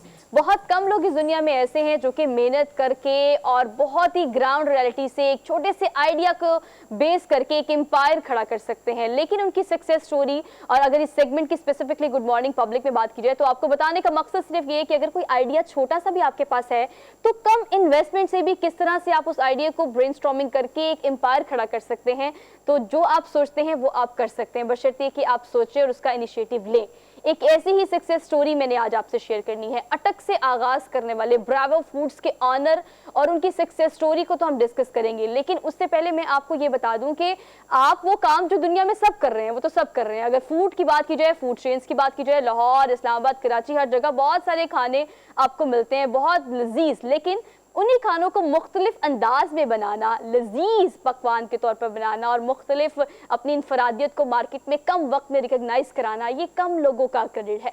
तो ब्रावो फूड्स जो है उन्होंने कहाँ से आगाज़ किया, कैसे किया। एक और बड़ी अहम बात जो कि मैं कोट करना चाहती हूँ कि किसी भी ब्रांड और किसी भी बिजनेस की कामयाबी की बहुत बड़ी वजह ये भी होती है कि आप इस चीज़ को हमेशा याद रखते हैं कि वो लोग जो मेहनत करना चाहते हैं उनका साथ देना भी ज़रूरी है। तो इस तरह से इस एक तरह अगर बात की जाए तो एक फाउंडेशन चलाई जा रही है ब्रावो फूड्स के ऑनर की जानिब से। वो फाउंडेशन उन लोगों के लिए ख़ास तौर पर जो मेहनत करना चाहते हैं लेकिन वसाइल की कमी की वजह से इनिशिएट नहीं कर पाते। और बहुत सारे क्रेडिट्स हैं, लेकिन उससे पहले एक रिपोर्ट हमने तैयार की है, वो देखकर आप वापस आए, फिर हम आगे कंटिन्यू करते हैं। कराची वालों को अपनी बिरयानी पर नाज है तो लाहौर वाले अपनी कड़ाही के सामने किसी को कुछ नहीं समझते। इसी तरह पेशावर के तिक्के और चपली कबाब के साथ कोयटा की सज्जी भी अपने अपने इलाकों के फूड कल्चर की नुमाइंदगी करते हैं। रावलपिंडी इस्लामाबाद की बात की जाए तो यहाँ पुलाव कबाब एक तरह से मकामी फूड कल्चर का एक ऐसा हिस्सा बन चुका है जो घर हो या दफ्तर, पिकनिक हो या तकरीब, हर जगह लाजमी पाया जाता है। रावलपिंडी इस्लामाबाद में पुलाव कबाब की बात की जाए तो ब्रावो फूड्स एक ऐसा नाम बन चुका है जिसने बहुत कम अरसे में पुलाव कबाब के शौकीन अफराद के दिलों में घर कर लिया है। ब्रावो फूड्स का आगाज 2016 में हुआ था और आज इसकी अटक रावलपिंडी और इस्लामाबाद में 5 ब्रांचेज हैं, जहां रोजाना अफराद अपना मनपसंद पुलाव कबाब खाते हैं। वैसे तो देसी खानों में पुलाव का नाम किसी तारुफ का मोहताज नहीं, लेकिन दौरे जदीद में जंक फूड और चाइनीज के रुझान के सामने पुलाव कबाब को बेहतरीन ड्यूरेबल पैकिंग में साफ सुथरे अंदाज में हर जगह पहुंचाना ब्रावो फूड्स का खासा। की बुनियादी अज्जा की बात की जाए तो सबसे पहले जिक्र होगा चावल का, और पुलाव के चावल को नरम, जायकेदार और खिला खिला होना चाहिए। ब्रावो फूड्स का पुलाव इस बुनियादी मेयार पर पूरा उतरता है, क्योंकि ब्रावो फूड्स अपने पुलाव के लिए बेहतरीन मेयार का सुपर कर्नल बासमती चावल इस्तेमाल करता है। पंजाब के जरखेज मैदानों में उगने वाला बासमती चावल अपनी खुशबू और लज्जत के साथ ब्रावो फूड्स के पुलाव को एक मुनफरिद जायका देता है जो बेमिसाल है। पुलाव में चावल के बाद गोश्त दूसरा अहम तरीन जुज्व है, और ब्रावो फूड्स इस बात को मद्देनजर रखता है कि पुलाव के लिए इस्तेमाल होने वाला चिकन सिर्फ सेहतमंद और आला मेयार का चिकन ही हो। ब्रावो फूड्स अपने पुलाव के लिए रोजाना सैकड़ों मन चावल और चिकन इस्तेमाल करता है, जिसको पकाने से पहले सख्त क्वालिटी कंट्रोल से गुजारा जाता है। इसी तरह कबाबों की नरमी और जायका भी बेहतरीन बीफ और दाल की बदौलत ही मुमकिन होता है। इन सब के साथ पुलाव कबाब और दीगर आइटम्स के लिए जिनमें चिकन स्टीम रोस्ट वगैरह शामिल हैं, मसाला जात का इंतखाब भी बहुत सोच समझ कर किया जाता है ताकि खाने वालों को ये मुनफरिद जायका हमेशा याद रहे। ब्रावो फूड्स का कहना है कि उनका चिकन स्टीम रोस्ट बेमिसाल है। खाने के बाद मीठा ना हो तो लंच हो या डिनर सब अधूरा सा लगता है। यही वजह है कि ब्रावो फूड्स पर रिवायती जर्दे और खीर के साथ आला क्वालिटी की डेयरी आइसक्रीम भी दस्तयाब है। ब्रावो फूड्स पर आने वाले खाने के बाद जर्दा, खीर और आइसक्रीम नहीं भूलते। ब्रावो फूड्स अपनी डिजर्ट्स के लिए भी बेहतरीन अज्जा का इंतखाब करता है। ब्रावो फूड्स पर आने वालों का कहना है कि वो बेहतरीन जायके और मयार को देखते हुए हर बार खाने के लिए ब्रावो फूड्स का इंतखाब ही करते हैं। पहली दफ़ा जैसे आए यहाँ पे तो हमें यहाँ का टेस्ट बहुत ज़बरदस्त लगा। बेहतरीन टेस्ट है, मुझे तो अच्छा लगता है। जब से यहाँ आए उसके बाद से सेवर नहीं गया। बस फूड की क्वालिटी बहुत बेहतर है, सर्विस बेहतर है, टेस्ट इनका बहुत अच्छा, स्पेशली जो सर्विस है वो, और जो आपको सेल्फ रेस्पेक्ट आपका यहाँ पे मेंटेन्ड होता है, जो कि दूसरी जगहों पे आपको जगह ढूंढनी पड़ती। तो ब्रावो फूड्स की मेकिंग से लेके सर्विंग तक का सारा प्रोसीजर तो आपने देख लिया, लेकिन ब्रावो फूड्स के पीछे जो शख्सियत है, यानी अगर हम बात करें चौधरी मोहम्मद जाहिद साहब की, तो अगर हमने सारा प्रोसेस आपको दिखाया तो वो अगर आज यहाँ तक पहुंच रहे हैं और इतना बड़ा सिस्टम हम आपको दिखा रहे हैं कि ये ब्रांड जो आज मार्केट में मौजूद है अपनी जगह बनाए हुए है, तो उसके पीछे एक सक्सेस स्टोरी है, उसके पीछे एक स्ट्रगल है। वो स्ट्रगल क्या है, कहाँ से शुरू किया, कैसे किया, क्या क्या तकलीफ, क्या क्या परेशानियां, क्या वसाइल की कमी, मसाइल जो थे, वो क्या क्या चीजें थी, हम उनसे जान लेते हैं। इस्लामाबाद में हरमीत के साथ मौजूद है CEO Bravo Foods Chaudhry Mohammad Zahid साहब। आपको आज के प्रोग्राम में खुशामदीद कहते हैं। Over to you Harmeet. जी बिल्कुल, सुहाब की बात दुरुस्त है कि जब आप कोई शख्सियत कामयाब हो जाती है तब हम उनका जिक्र करते हैं, लेकिन जब वो नाकाम होते हैं, कहीं ना कहीं वो गुमनाम होते हैं, तो उनका जिक्र नहीं होता। चौधरी मोहम्मद जाहिद का भी अगर आज हम जिक्र कर रहे हैं तो यकीनन इनकी एक स्ट्रगल, इनकी एक जदोजहद रही है। चौधरी मोहम्मद जाहिद साहब, मैं आपसे जानना चाहूँगा, आप कौन से गांव से ताल्लुक था, फिर आपको पता है कि सिटी में आना, और सिटी में एक माफी भी बैठा हुआ है, वहाँ पे एक बिजनेस खोलना और इस किस्म के अंपायर खड़ा करना, ये बड़ा मुश्किल काम है। तो क्या ये सक्सेस जो है, ये स्टोरी हम आपकी जुबानी सुनना चाहते हैं कि क्या ऐसा हुआ कि आपने सोचा कि नहीं, मैंने रेस्टोरेंट की तरफ जाना है और मैंने अपना बिजनेस खोलना है? वरना अगर देखा जाए तो जाहिर बात है हमारे इलाकों में ज़्यादातर खेती बाड़ी इस किस्म की चीज़ें ज़्यादा होती है, उस पर ध्यान ज़्यादा होता है। तो आप क्या क्या क्या किया करते थे और क्या सोच के इस शहर की तरफ आए? जी अस्सलाम वालेकुम, बहुत शुक्रिया आपका। आप लोगों ने मुझे इज़्ज़त दी और यहाँ बुलाया प्रोग्राम के लिए। सबसे पहले मैं ये बताना चाहता हूँ, मेरा तल्लक डिस्ट्रिक्ट लिया से है। अच्छा। एक थोड़ा सा बैकवर्ड एरिया है, तो अल्हम्दुलिल्लाह वहाँ से मैंने कोशिश की और मेरे एक दिल में थी ये चीज़ कि मैं फूड्स का लिए कुछ काम करना चाह रहा था। तो मैंने वहाँ से कोशिश की, तो अल्हम्दुलिल्लाह पहले ब्रांच जो है हमने डिस्ट्रिक्ट अटक में कामरा में बनाई। अच्छा, कामरा में? जी। तो पहली ब्रांच वो 2016 में हमने आगाज़ किया। तो अल्हम्दुलिल्लाह पहली ब्रांच में ही हमें अल्लाह ताला ने कामयाबी अता फरमाई। और उसमें ये है कि मेरे वालिदैन की दुआएं, ख़ासकर मेरे भाई चौधरी अरशाद जो मेरे बड़े भाई हैं, उनकी सपोर्ट्स मेरे साथ थी। तो मैंने मेहनत की और अल्हम्दुलिल्लाह कि अल्लाह ताला ने मुझे कामयाबी अता फरमाई। इसके लिए मैं ज़रूरी कहूँगा कि इंसान को जब भी कोई मकाम हासिल करना है या कोई उसने चाहना है कि आगे मैं बढ़ जाऊं, तो उसके लिए ज़रूरी है कि उसको एक अच्छे तरीके के साथ और ईमानदारी के साथ, दयानतदारी के साथ अपनी स्ट्रगल का आगाज़ करना चाहिए। इसी को लेकर मैंने किया तो अल्हम्दुलिल्लाह इस वक्त इस मुकाम पे पहुंचा हूँ। फिर उसके बाद डिस्ट्रिक्ट अटक में हमने अपनी ब्रांच ओपन की 2 साल बाद। उसके बाद 2020 में मैंने पिंडी का रुख किया। पिंडी में हमने ब्रांच अपनी ओपन की जो खन्ना पुल जहाज ग्राउंड पे है, ब्रावो फूड्स के नाम से। फिर इसी तरह एयरपोर्ट के करीब है रावलपिंडी में हमारी ब्रांच। और फिर उसके बाद ये ब्लू एरिया इस्लामाबाद में हमने अपनी 5वीं ब्रांच का माशाल्लाह आगाज़ किया। ये बहुत कम अरसे में मैंने ये मकाम हासिल किया। इसमें मैं ख़ासकर अपने वालिदैन की दुआएं और अपने जैसे मैंने बताया कि भाई बड़े भाई। साहब एक और चीज़ मैं आपसे जानना चाहूँगा, ज़ाहिर बात है आज आप कामयाब हैं, आपके 5 ब्रांचेज हैं और मुख्तलिफ, खासकर इस्लामाबाद की हम बात करें, यहाँ तक पहुँचना भी बड़ा मुश्किल काम है। जी। किन किन चीज़ों को एक शख्स जिसका हमारी तरह ताल्लुक किसी देहात किसी गांव से होता है, वो उसकी अप्रोच बड़ी कम होती है शहर की तरफ, और शहर में चीज़ें बड़ी बदलाव भी, तब्दीलियाँ भी बहुत होती हैं, बहुत सारी चीज़ें आपको नई मिलती हैं। लेकिन आपने किन किन चीज़ों पर अमल किया जिसकी वजह से आज एक अच्छे बिजनेसमैन के तौर पर आप उभरे हैं और एक कामयाब सक्सेसफुल स्टोरी जो हम आपका जिक्र कर रहे हैं, जो आप हमारे साथ स्टूडियो में बैठे हैं इसी वजह से बैठे हैं क्योंकि आप एक कामयाब शख्सियत के तौर पर उभरे हैं। चीजों को आपने मद्देनजर रखा हुआ है, उस पर अमल करके आप आगे बढ़े। जी बिल्कुल। जो फूड्स का काम खासकर देखें, इसको इस काम को करता हूँ क्योंकि अल्लाह की मखलूक को जो आप खाना खिलाते हैं तो उसमें आपकी कोशिश होनी चाहिए कि अच्छा और मियारी और आला किस्म का खाना आप जो खिलाएं। ठीक है, इसमें ये है कि हम क्योंकि हमारा ज़्यादा जो स्पेशलिटी है वो पुलाव कबाब की है, तो पुलाव कबाब में हम आला किस्म का चावल जो है सुपर कर्नल बासमती चावल वो मैं परचेज करता हूँ। अच्छा। जी। फिर उसके बाद जो है चिकन हो गया, बीफ हो गया, कबाब जैसे, तो ये चीज़ें जो है इसमें आप मियार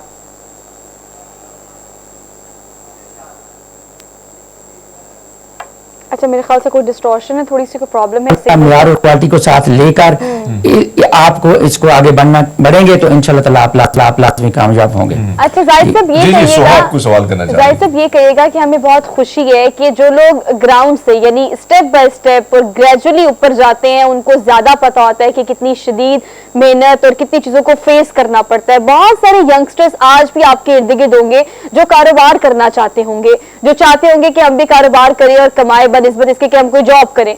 अच्छा, वो तमाम लोग जब आपने शुरू किया तो ये स्केल इतना बड़ा तो नहीं था माशाल्लाह, इतनी सारी ब्रांचेस तो नहीं थी, एक से शुरू किया होगा। वो तमाम लोग जो शुरू करना चाहते हैं कारोबार और कुछ करना चाहते हैं, उन्हें आप इस हवाले से क्या पैगाम देंगे कि थोड़ी इन्वेस्टमेंट से भी शुरू कर लेना चाहिए? क्योंकि आपकी इन्वेस्टमेंट शुरू में कितनी थी, आपने जब इसका इनिशिएटिव लिया, जब आपने इसको शुरू करने का सोचा, उस वक्त मसाइल कितने थे आपके पास? जी ऐसे है कि देखिए, मैंने पहले इसका मैंने जैसे बताया, मैं आपको इसकी अपनी जो स्टोरी है वो थोड़ा सा बताना चाह रहा हूँ कि 2005 में अल्हम्दुलिल्लाह मैं पहली दफ़ा उम्रे पे गया, तो वहाँ पे मेरी दिल की ख्वाहिश थी कि मैं कोई ऐसा बिजनेस करूँ जो फूड्स के मुताबिक हो, जो फूड्स के रिलेटेड हो, क्योंकि वहाँ पे अलबैक बहुत मशहूर है। मैंने वहाँ से सच्ची बात है कि अलबैक है उसको मैंने आपने देखा। हाँ जी, जब उम्रे पे गए तो मैंने सऊदीया में अलबैक बहुत मशहूर है, जो लोग सऊदी अरब जाते हैं तो वो इंशाल्लाह वो खाते हैं। वहाँ पे मैंने जब देखा तो वहाँ पे लोग लाइनों और कतारों में लगे हुए थे, तो मैंने वहाँ पे फिर एक दिल में मेरे भी हुई कि मैं ऐसा बिजनेस करूँ जिसमें इंशाल्लाह मैं भी ये मकाम हासिल करूँ। कोई इंसान मेहनत करे तो मेरी नज़र में कोई मुश्किल नहीं है कि हर मकाम इंसान हासिल कर सकता है, लेकिन उसके लिए मेहनत और ध्यानदारी की ज़रूरत है। तो जब फिर मैंने वहाँ पे मदीना शरीफ में था, फिर मैंने अल्लाह के नबी सल्लल्लाहु अलैहि वसल्लम के वहाँ पे दुआ भी की मदीना शरीफ में। तो इंशाल्लाह वहाँ से बस ये है कि एक किस्म की मुझे ये मंजूरी हुई, और उसके बाद जो है अल्हम्दुलिल्लाह कि फिर मैंने इसके ऊपर वर्क शुरू किया। मैं भी जो आपने सवाल किया है कि यंग जनरेशन को, उनको बताना चाह रहा हूँ कि आप जो है जब किसी भी मुकाम को हासिल करना चाहते हैं तो मेहनत के लिए ज़रूरी है कि आप एक अपने ज़हन में या माइंड में बिठा लें कि हाँ मैंने ये चीज़ करनी है, इस मुकाम को मैंने हासिल करना है। तो मैंने भी उसको लेते हुए मैंने इसमें फिर मेहनत करना शुरू की। मैंने अपने एरिया के, अपने इलाके के शेफ़ जो हैं वो मैंने उनके साथ रब्ता किया, वो एक टीम बनाई, एक पूरी टीम बना के फिर पहली ब्रांच का मैंने आगाज़ किया। तो जब मैंने पहली ब्रांच का आगाज़ किया तो मैंने बताया कि अल्हम्दुलिल्लाह कि डे 1 से मैंने उसमें कामयाबी अल्लाह ताला ने मुझे अता फरमाई। तो इंशाल्लाह ताला इंसान जो है जब मेहनत करता है, और मैं यंग जनरेशन को कहना चाहता हूँ कि आप भी किसी भी मकाम को हासिल करना चाहते हैं तो उसके लिए आपको ज़रूरी है कि आप एक काम जो आप करना चाहते हैं, जो आपके मनपसंद का काम हो, तो उसको आप लेके अपने सफ़र का आगाज़ करें, उसमें फिर आप एफर्ट्स करें, दिन रात एक कर दें। यकीन माने कि इसमें अल्हम्दुलिल्लाह मैंने 24 घंटे भी काम किया हुआ है। अच्छा, मतलब एक बात आप बिल्कुल ठीक कह रहे हैं कि आपका शौक होना बड़ा जरूरी है। मतलब कहते हैं ना कि अगर आपका शौक आपका जरिया मौश बन जाए तो उससे बेहतरीन अयाशी कोई है ही नहीं। लेकिन आप बताएं कि शौक तो चले इस चीज का आपको है, लेकिन उस शौक को मुख्तलिफ अंदाज में लोगों को इंट्रोड्यूस कराना ये भी एक आपका टारगेट है। मतलब पुलाव तो वैसे ही बहुत मशहूर है, इसके कोई दो राय नहीं। लाहौर की बात करें, कराची की, इस्लामाबाद की, लेकिन कबाब पुलाव एक मुनफरिद चीज है। आप अगर बात करें इस्लामाबाद की तो आपकी टारगेट ऑडियंस पता है कि उनके पास ऑप्शन बड़े सारे हैं। तो शुरू में किन किन चीजों का दुश्वारी का सामना आपको करना पड़ा, खासतौर पे जब आपने ये बड़े शहरों का रुख किया? क्योंकि लोग जो है वो या तो टेस्ट से बोर भी हो जाते हैं, बाज़ वक़्त उनके टेस्ट को मेंटेन भी करना पड़ता है। अगर स्टाफ की मैं बात करूं तो अगर शेफ्स की बात करें और बनाने वालों की बात करें तो किस तरह से आपने ये टीम को मेंटेन किया हुआ है, कौन कौन कहाँ से है, क्या इंस्ट्रक्शन आपकी तरफ से टीम को मिलती है कि आपका जायका जो है, आपका टेस्ट जो है वो बरकरार रहना चाहिए, उस पर कोई कॉम्प्रोमाइज नहीं होना चाहिए? जी बिल्कुल, उसके लिए ज़रूरी है कि आपके जो शेफ़ हैं वो अच्छे और एक्सपर्ट लोग हों, तब भी आप अच्छी तरह मेंटेन अपने जायका जो है, क्योंकि जो आप डे 1 में जो लोगों को आप टेस्ट देते हैं, अगर आप उसको बरकरार रख लेते हैं तो यही आपकी कामयाबी है। और उसमें दिन ब दिन उसमें इम्प्रूवमेंट्स आनी चाहिए। जो मेरे शेफ़ हैं और उसके बाद जो मेरे वर्कर हैं जितने भी, अल्हम्दुलिल्लाह सैकड़ों की तादाद में अभी ब्रावो फूड्स की ब्रांचेस में लोग काम कर रहे हैं, लड़के काम कर रहे हैं, तो वो दिन रात मेहनत करते हैं। मैं भी उनका ख्याल करता हूँ। अल्हम्दुलिल्लाह बहुत अच्छा सैलरी पैकेज है उनके लिए। और ये ब्रावो फूड्स का लिए मैं बताऊं कि हकीकत है कि जिस तरह सरकारी इदारों में पेमेंटें जो है बढ़ाई जाती हैं अपने वर्कर्स की, इसी तरह मैं सालाना अपने वर्कर्स की 10% पेमेंट बढ़ाता हूँ। और फिर मेडिकल भी फ्री है।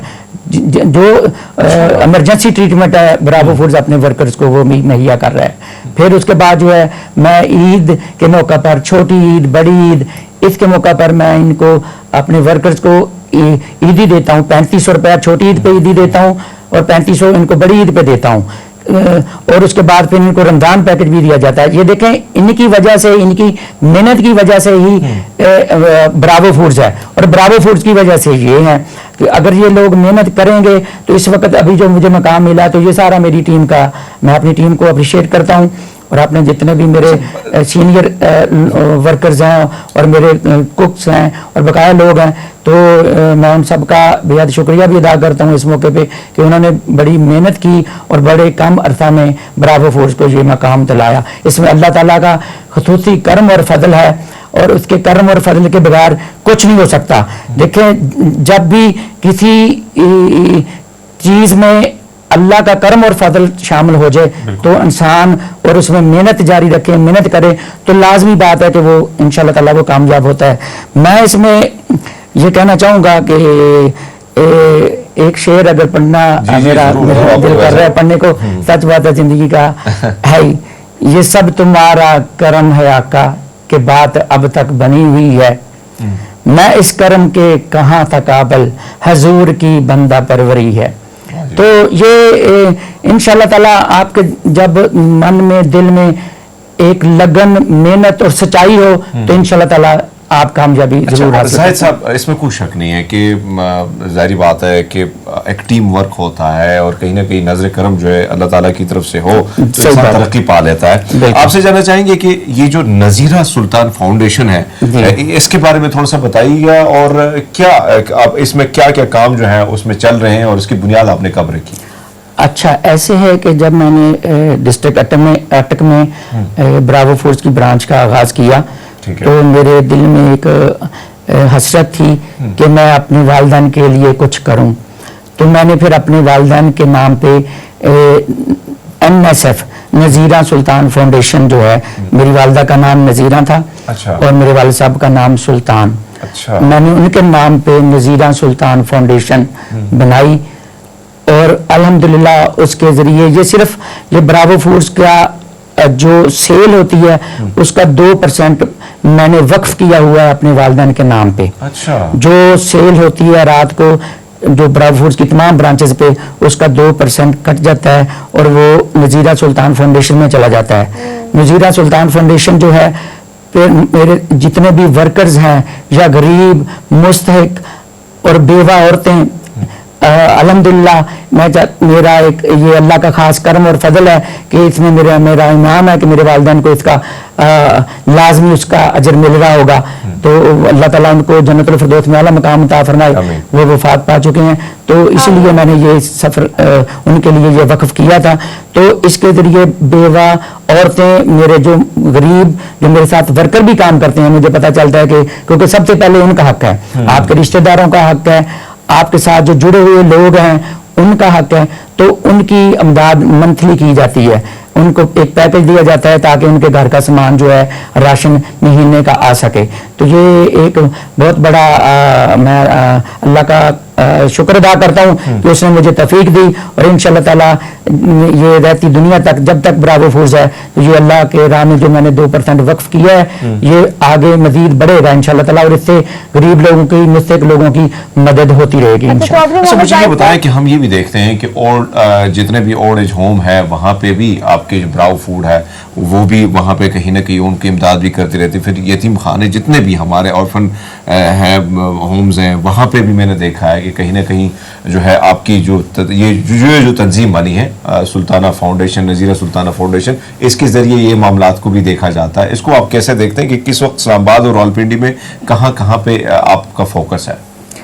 देखें, ये मेरा जो है नज़ीरा सुल्तान फाउंडेशन के जरिए इसमें मेरा एक स्पेशल अकाउंटेंट लड़का है उमर, वो इसको डील करता है और उसमें बाकायदा हम कोशिश करते हैं कि प्योर जो शफाफ अच्छे तरीके से, क्योंकि ये इसमें किसी और का कंट्रीब्यूशन शामिल नहीं है। जो प्योर ब्रावो फूड्स ने अपना पैसा जो वक्फ किया है 2% वही लोगों को दिया जाता है।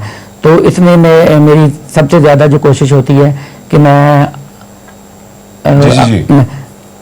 अपना जो भी सदका है वो आप इसके थ्रू दे जो भी पेमेंट है, जो भी सदका है, मैं वो जो लोगों तक मुस्तहिक लोगों तक पहुंचे। और उसके बाद ये ज्यादातर मेरे अपने देहात गांव, जो मैंने जैसे बताया मैं बैकवर्ड एरिया से हूँ, मुझे काफी लोगों का भी पता है। फिर उसके बाद मुझे लड़के जो मेरे पास काम करते हैं ये भी मेरे अपने, क्योंकि मैंने मैक्सिमम मेरा जो मेरे पास स्टाफ काम कर रहा है वो मेरे अपने इलाके डिस्ट्रिक्ट लिया से है। क्योंकि मैं इसको प्रेफरेंस देता हूँ कि मैं चाहता हूँ कि मेरे इलाके के जो गरीब लोग हैं उनको इसका भी फायदा हो कि ब्रावो फूड्स पे वो काम करेंगे तो जारी बात है उनके खानदान को इसका फायदा होगा। तो इस वजह से जो है मेरी कोशिश होती है। फिर मुझे पता चलता है जो ही लोग बताते हैं कि कोई बेवा औरत है, उसके बारे में बाकायदा हमारा जो मेरा लड़के हैं, मेरी टीम है, बाकायदा तहकीक करती हैं कि वाकई वो हकदार हैं, तो ताकि उनको अच्छे तरीके से उनका हक जो है उन तक पहुंच सके। तो इसमें एक टीम वर्क के साथ काम किया जाता है और मुस्तहिक तक जो है ये अमदाद जो है सुल्तान फाउंडेशन के जरिए पहुंचाई जाती है। आप कारोबार तो कर रहे हैं और कारोबार आप समेत बहुत सारे लोग करते हैं, लेकिन आपको हमेशा पता है कि कंपनीज के जो एम्प्लॉयज होते हैं वो कंपनी का एसेट होते हैं, वो ये सासा होते हैं। आपकी ये सोच बहुत अच्छी है कि उन तमाम लोगों को आपका ताल्लुक जहां से है वहीं से उनका ताल्लुक है, आप उनके रोजगार का जरिया बन रहे हैं, ये बहुत अच्छी बात है और ये भी आपकी कामयाबी की एक नुमाया वजह है। लेकिन जो आपने कहा कि अल्लाह जो माल आपको देता है उसमें से खर्च करना चाहिए, तो जो आपने फाउंडेशन बनाई है उसके जरिए आप बहुत अच्छा काम कर रहे हैं, लेकिन आपको पता है कि टेस्ट जो है वो हर जगह बहुत ज्यादा है। कराची की बात की जाए, लाहौरी जो है वो खाने के बहुत शौकीन है, ब्रांचेस तो माशाल्लाह आपने बहुत सारी बना ली है। ये बताएं कि आपका फ्यूचर प्लान क्या है, आप लाहौर कब तशरीफ ला रहे हैं या बाकी शहरों को कब मुस्तफीद कर रहे हैं कि वो भी ये टेस्ट जो है वो डेवलप कर सके, और वहां पर किस तरह से ज़ायराकार को मजीद बढ़ाना चाहते हैं आप? जी बिल्कुल, इसमें अपनी मैं फील्ड में जो इंशाल्लाह ताला बहुत आगे अल्लाह ने चाहा तो मैं बढ़ने का सोच रहा हूँ। इसमें इंशाल्लाह ताला मेरा प्रोग्राम है कि नेक्स्ट हम अपनी ब्रांचेस का आगे भी जो जिस एरिया में मैं देखता हूँ कि ज़रूरत है कि वहाँ पे हम अपनी ब्रांचेस का वक्त के साथ साथ हम आगाज़ करेंगे, और उसके बाद जो है कि प्योर क्वालिटी के ऊपर मेरा जो है अल्हम्दुलिल्लाह कि जो लोग एक दफ़ा हमारे पास आते हैं, ब्रावो फूड्स के ऊपर आते हैं, हकीकत है कई लोग मुझे मिल के जाते हैं और वो कहते हैं कि जी हमने इससे अच्छा पुलाव पहले नहीं खाया, हमारा रोस्ट बहुत मशहूर है, चिकन स्टीम रोस्ट जो है। अच्छा, वैसे मैंने तो चखा है शायद साहब, बड़े मजे का। एक और ब्रांच थी, हम कहीं उधर जाया करते थे, लेकिन आपकी तरफ में आया और कई दफा कभी कभी दोस्तों के साथ भी हम आते हैं, बड़े मजे का टेस्ट होता है। सोहा का इरादा है क्योंकि लाहौरी खाने पीने में मामले में बड़े ज्यादा शौकीन है ना, उनकी ख्वाहिश है, सोहा की भी ख्वाहिश है कि यार कहीं ना कहीं ये ब्रांच जो है वहां पे आए और हम भी छके कि भाई कि ये टेस्ट जो है तो ये टेस्ट वाकई वैसा है। तो लाहौर के बारे में आपकी क्या ख्याल है? एक बहुत बड़ी सिटी है और हब है वहां पे खाने पीने का। जी बिल्कुल, जैसे सोहा ने पूछा है तो इंशाल्लाह मैंने बताया जैसे कि मेरा टारगेट है, क्योंकि मैं अपने जो टारगेट है उसको अचीव करने के लिए वक्त के साथ फैसला करता हूँ ताकि इंसान एक अच्छे तरीके से मैनेज तरीके से अपने काम को, और मेरा प्रोग्राम है बिल्कुल इंशाल्लाह वो वक्त करीब है जब पिंडी और इस्लामाबाद से निकलकर ब्रावो फूड्स पूरे पाकिस्तान में फैलेगा, और इंशाल्लाह ताला लाहौर में भी सोहा के पास वहाँ पे आएगा और अच्छे न्यारी जो हमारा पुलाव और पुलाव कबाब है। ऐसे सोहा की न्यूट्रिशन है कि नहीं है, सच बताएं? इस्लामाबाद की न्यूट्रिशन है कि नहीं है? सोहा सुन ले जायद साहब, जरूरी आप जब इस्लामाबाद आए, ब्लू एरिया में आए तो आप हमारे ब्रावो फूड्स पे तशरीफ लेके आए, बिल्कुल इंशाल्लाह ताला आपको बड़ा मजा आएगा, सच बात है। और उसके बाद मैंने जैसे बताया कि हमारा चिकन स्टीम रोस्ट, उसके बाद हमारी अपनी आइसक्रीम, हमारी खीर बहुत फेवरेट है, और जर्दा पुलाव जो है हमारा। अच्छा, मीठा जो है ना वो एंड पे होता है, इसलिए हमने कहा चलिए मीठे का जिक्र हम एंड पे करेंगे। मतलब अगर आप सिर्फ वहाँ पुलाव खाने जा रहे हैं तो आपको पुलाव की सहूलत वहाँ पे नहीं, बल्कि उसके साथ साथ आप मीठा भी खा सकते हैं, आइसक्रीम, और खासतौर पर अगर प्योर डेयरी की बात की जाए तो असली दूध से बनी हुई जो चीज होती है उसका आपको अंदाजा होता है कि अगर आप प्रोसेस फूड की बात करें तो उसमें वो टेस्ट उस तरह से नहीं होता। तो इसको आप किस तरह से देखते हैं, किस तरह से करते हैं मैनेज के आप जो भी चीज दें उसकी क्वालिटी टॉप क्लास होनी चाहिए, उस पर कोई कॉम्प्रोमाइज नहीं हम करेंगे। अच्छा, तो सर ये कहिएगा कि आप जाते जाते तमाम उन लोगों को जो आपको देख रहे हैं उन्हें क्या पैगाम देना चाहेंगे? खासतौर पर आपकी सक्सेस स्टोरी को प्रोग्राम में डिस्कस करने का मकसद सिर्फ ये था कि वो बच्चे जो कम वसाइल से अब कारोबार करना चाहते हैं, जो रोजगार की तलाश में मुलाजमत ना होने की वजह से मारे मारे फिरते हैं, अगर वो काम करना चाहते हैं तो आप अपनी इंस्पिरेशनल स्टोरी से उनको क्या पैगाम देना चाहते हैं कि बस अब शुरू करें, अल्लाह ताला इंशाल्लाह आपका साथ जरूर देंगे, कारवां बनता जाएगा। जी बिल्कुल, ऐसे है कि जो भी देखें न्यू लोग इसमें आना चाहते हैं या यंग लोग जो इसमें आना चाहते हैं, ठीक है, तो उनको चाहिए कि वो अपने जिस लेवल पे वो काम कर सकते हैं, लाजमी नहीं कि वो बड़े लेवल पे करें, ठीक है, इसको बेशक छोटे लेवल पे भी काम का आगाज किया जा सकता है। जैसे मैंने बताया कि मैंने कामरा थे एक छोटे लेवल से काम का आगाज किया था, कोई इतना बड़ा सेटअप नहीं था, फिर भी अल्हम्दुलिल्लाह 100+ वहाँ पे सिटिंग अरेंजमेंट था, तो उस वहाँ से आगाज किया, तो फिर अल्हम्दुलिल्लाह वहाँ से बढ़ता बढ़ता भी जो मेरी ये ब्लू एरिया इस्लामाबाद वाली ब्रांच है वहाँ 500 सिटिंग कैपेसिटी है, तकरीबन 500 बंदा एट ए टाइम बैठ के खाना खा सकता है, तो इतनी बड़ी ब्रांच है माशाल्लाह ब्लू एरिया इस्लामाबाद। तो ये इसी तरह ही है कि आप एक छोटे लेवल पे जब आप शुरू करते हैं, जो लोग इसमें आना चाहें काम को बिल्कुल लें, अपनी मेहनत करें और अपनी जो उनकी परचेजिंग है, खासकर जो परचेजिंग है उसमें आला किस्म के जो आपके मसाला जात हैं, आपके आला किस्म के चावल हैं, आपके चिकन है, जैसे क्वालिटी पे कोई कॉम्प्रोमाइज नहीं, कोई आपको ब्रांड बनाना है, कोई कंपनी बनानी है तो क्वालिटी पे कोई कॉम्प्रोमाइज नहीं करना चाहिए। Chaudhary Mohammad Zahid sahab, thank you so much for being there और बड़ी अच्छी प्रोडक्टिव डिस्कशन रही आपसे और उम्मीद है कि आपको समझ आ गया होगा कि आप कोई भी काम करना चाहते हैं so try to take initiative लेंगे तो चीजें खुद ब खुद ही होती चली जाएंगी। सोचने से कुछ नहीं होता, करने से होता है। हमने क्विक ब्रेक लेनी है, वापस आते हैं। आप देखते रहिए ये प्रोग्राम जिसे हम कहते हैं गुड मॉर्निंग पब्लिक।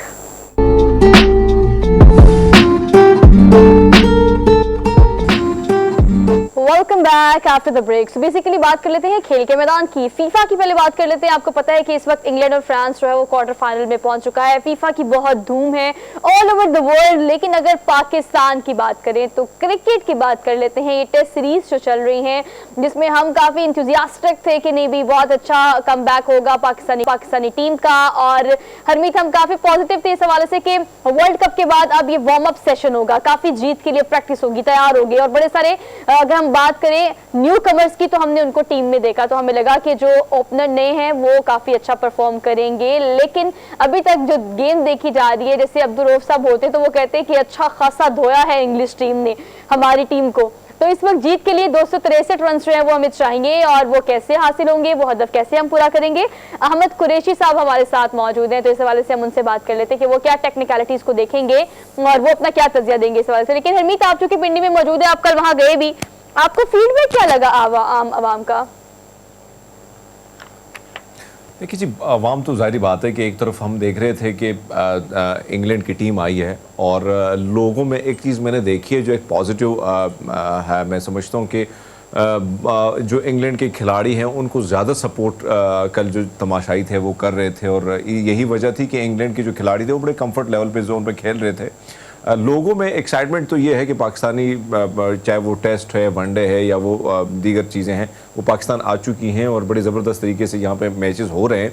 लेकिन हाँ, कहीं ना कहीं ये तो होती है कि आप जिस टीम को सपोर्ट करते हैं, जिस ज़ाहिर बात है हमारी टीम है और कहीं ना कहीं उनकी परफॉर्मेंस भी हमारे जज्बात और हमारी जो खुशियाँ उसके साथ जुड़ी भी हैं। अगर वो जीतते हैं तो ज़ाहिर बात है हमारी खुशियों को चार चांद लग जाते हैं, बड़े खुश होते हैं जज्बाती तौर पर। वैसे वह हैं भी हम बहुत ज़्यादा जज्बाती लोग, तो ज़ाहिर बात है। लेकिन अगर कहीं ना कहीं परफॉर्मेंस हमारी अच्छी ना हो तो दुख तो होता है, तकलीफ होती है, क्योंकि जाहिर बात है कि एक्सपेक्टेशन बहुत ज़्यादा होती है, हमने अपनी टीम से जुड़ी होती हैं। और इससे कबल जिस तरह हमने देखा कि इंग्लैंड और पाकिस्तान का आमना सामना हुआ फाइनल में, हालांकि जिस तरीके से पाकिस्तान पहुंचा था तो ये यकीन नहीं आ रहा था, हम टेलीविज़न पर बैठ के या वैसे गली मोहल्ले में बैठ के अपनी तरफ से कोई ना कोई राय जो है वो दिया करते थे कि अगर ऐसा होगा तो ऐसा होगा, लेकिन वो पहुंच गई हमारी टीम। इसी तरह अगर टेस्ट की बात की जाए तो इंग्लैंड ने, इसमें कोई शक नहीं है कि उनका पहला रोज़ जो था, जिस तरीके से उन्होंने रन्स का अंबार रखा और एक बहुत बड़ी तारीख जो है वो दोबारा रकम कर दी। और उसमें कोई शक नहीं कि बॉलर्स,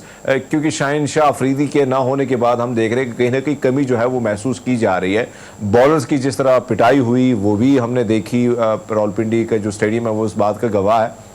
लेकिन अगर कल हम देखें तो अभी तक मेरे ख्याल में हमने अभी तो जो अपडेट है उस पर हमारे, अगर रूह साहब होते तो उनकी नज़र होती, लेकिन मेरे ख्याल में 3 खिलाड़ी जो हैं वो पवेलियन लौट चुके हैं। तो एक मुश्किल टास्क है, मुश्किल है आपके लिए कि वापस आना, लेकिन अब देखते हैं कि क्या होता है। लेकिन जाहिर बात है आपने जज्बात की, आवाम की, तो एक्साइटमेंट बहुत ज़्यादा के लोग जो हैं मुख्तलिफ इलाकों से लोग आके मैच को जो है वो एंजॉय कर रहे हैं, देख रहे हैं। आप तो बिज़ाते खुद वहाँ पे कल गए थे और आपने मैच एंजॉय भी किया और लाइव मैच देखने का अलग ही फील होता है, अलग ही आप आपको एक्साइटमेंट होती है। बट ऑल दो अगर हम वार्म वेलकम की बात करें तो पाकिस्तानी क्रिकेट टीम और पाकिस्तानियों ने इंग्लिश टीम को काफ़ी वार्म वेलकम कर दिया है। अब थोड़ा आप भी फॉर्म में आ जाए। अहमद कुरैशी साहब हमारे साथ मौजूद है, सीनियर एनालिस्ट हैं, स्पोर्ट्स एनालिस्ट जो है वो हमें बताएंगे कि इस हवाले से अब क्या टेक्निकलिटीज़ हैं, क्या क्या कमियां हैं।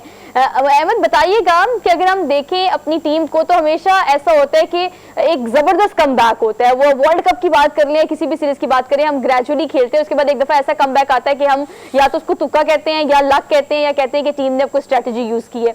आपको इस तरह अब किस सिनेरियो में क्या लगता है कि किस तरह से जो डेब्यू करने वाले लोग हैं वो फॉर्म में आ सकेंगे, या हमारी जो कैप्टन है या हमारी जो टीम है वो फॉर्म में कब आएगी, कैसे आएगी?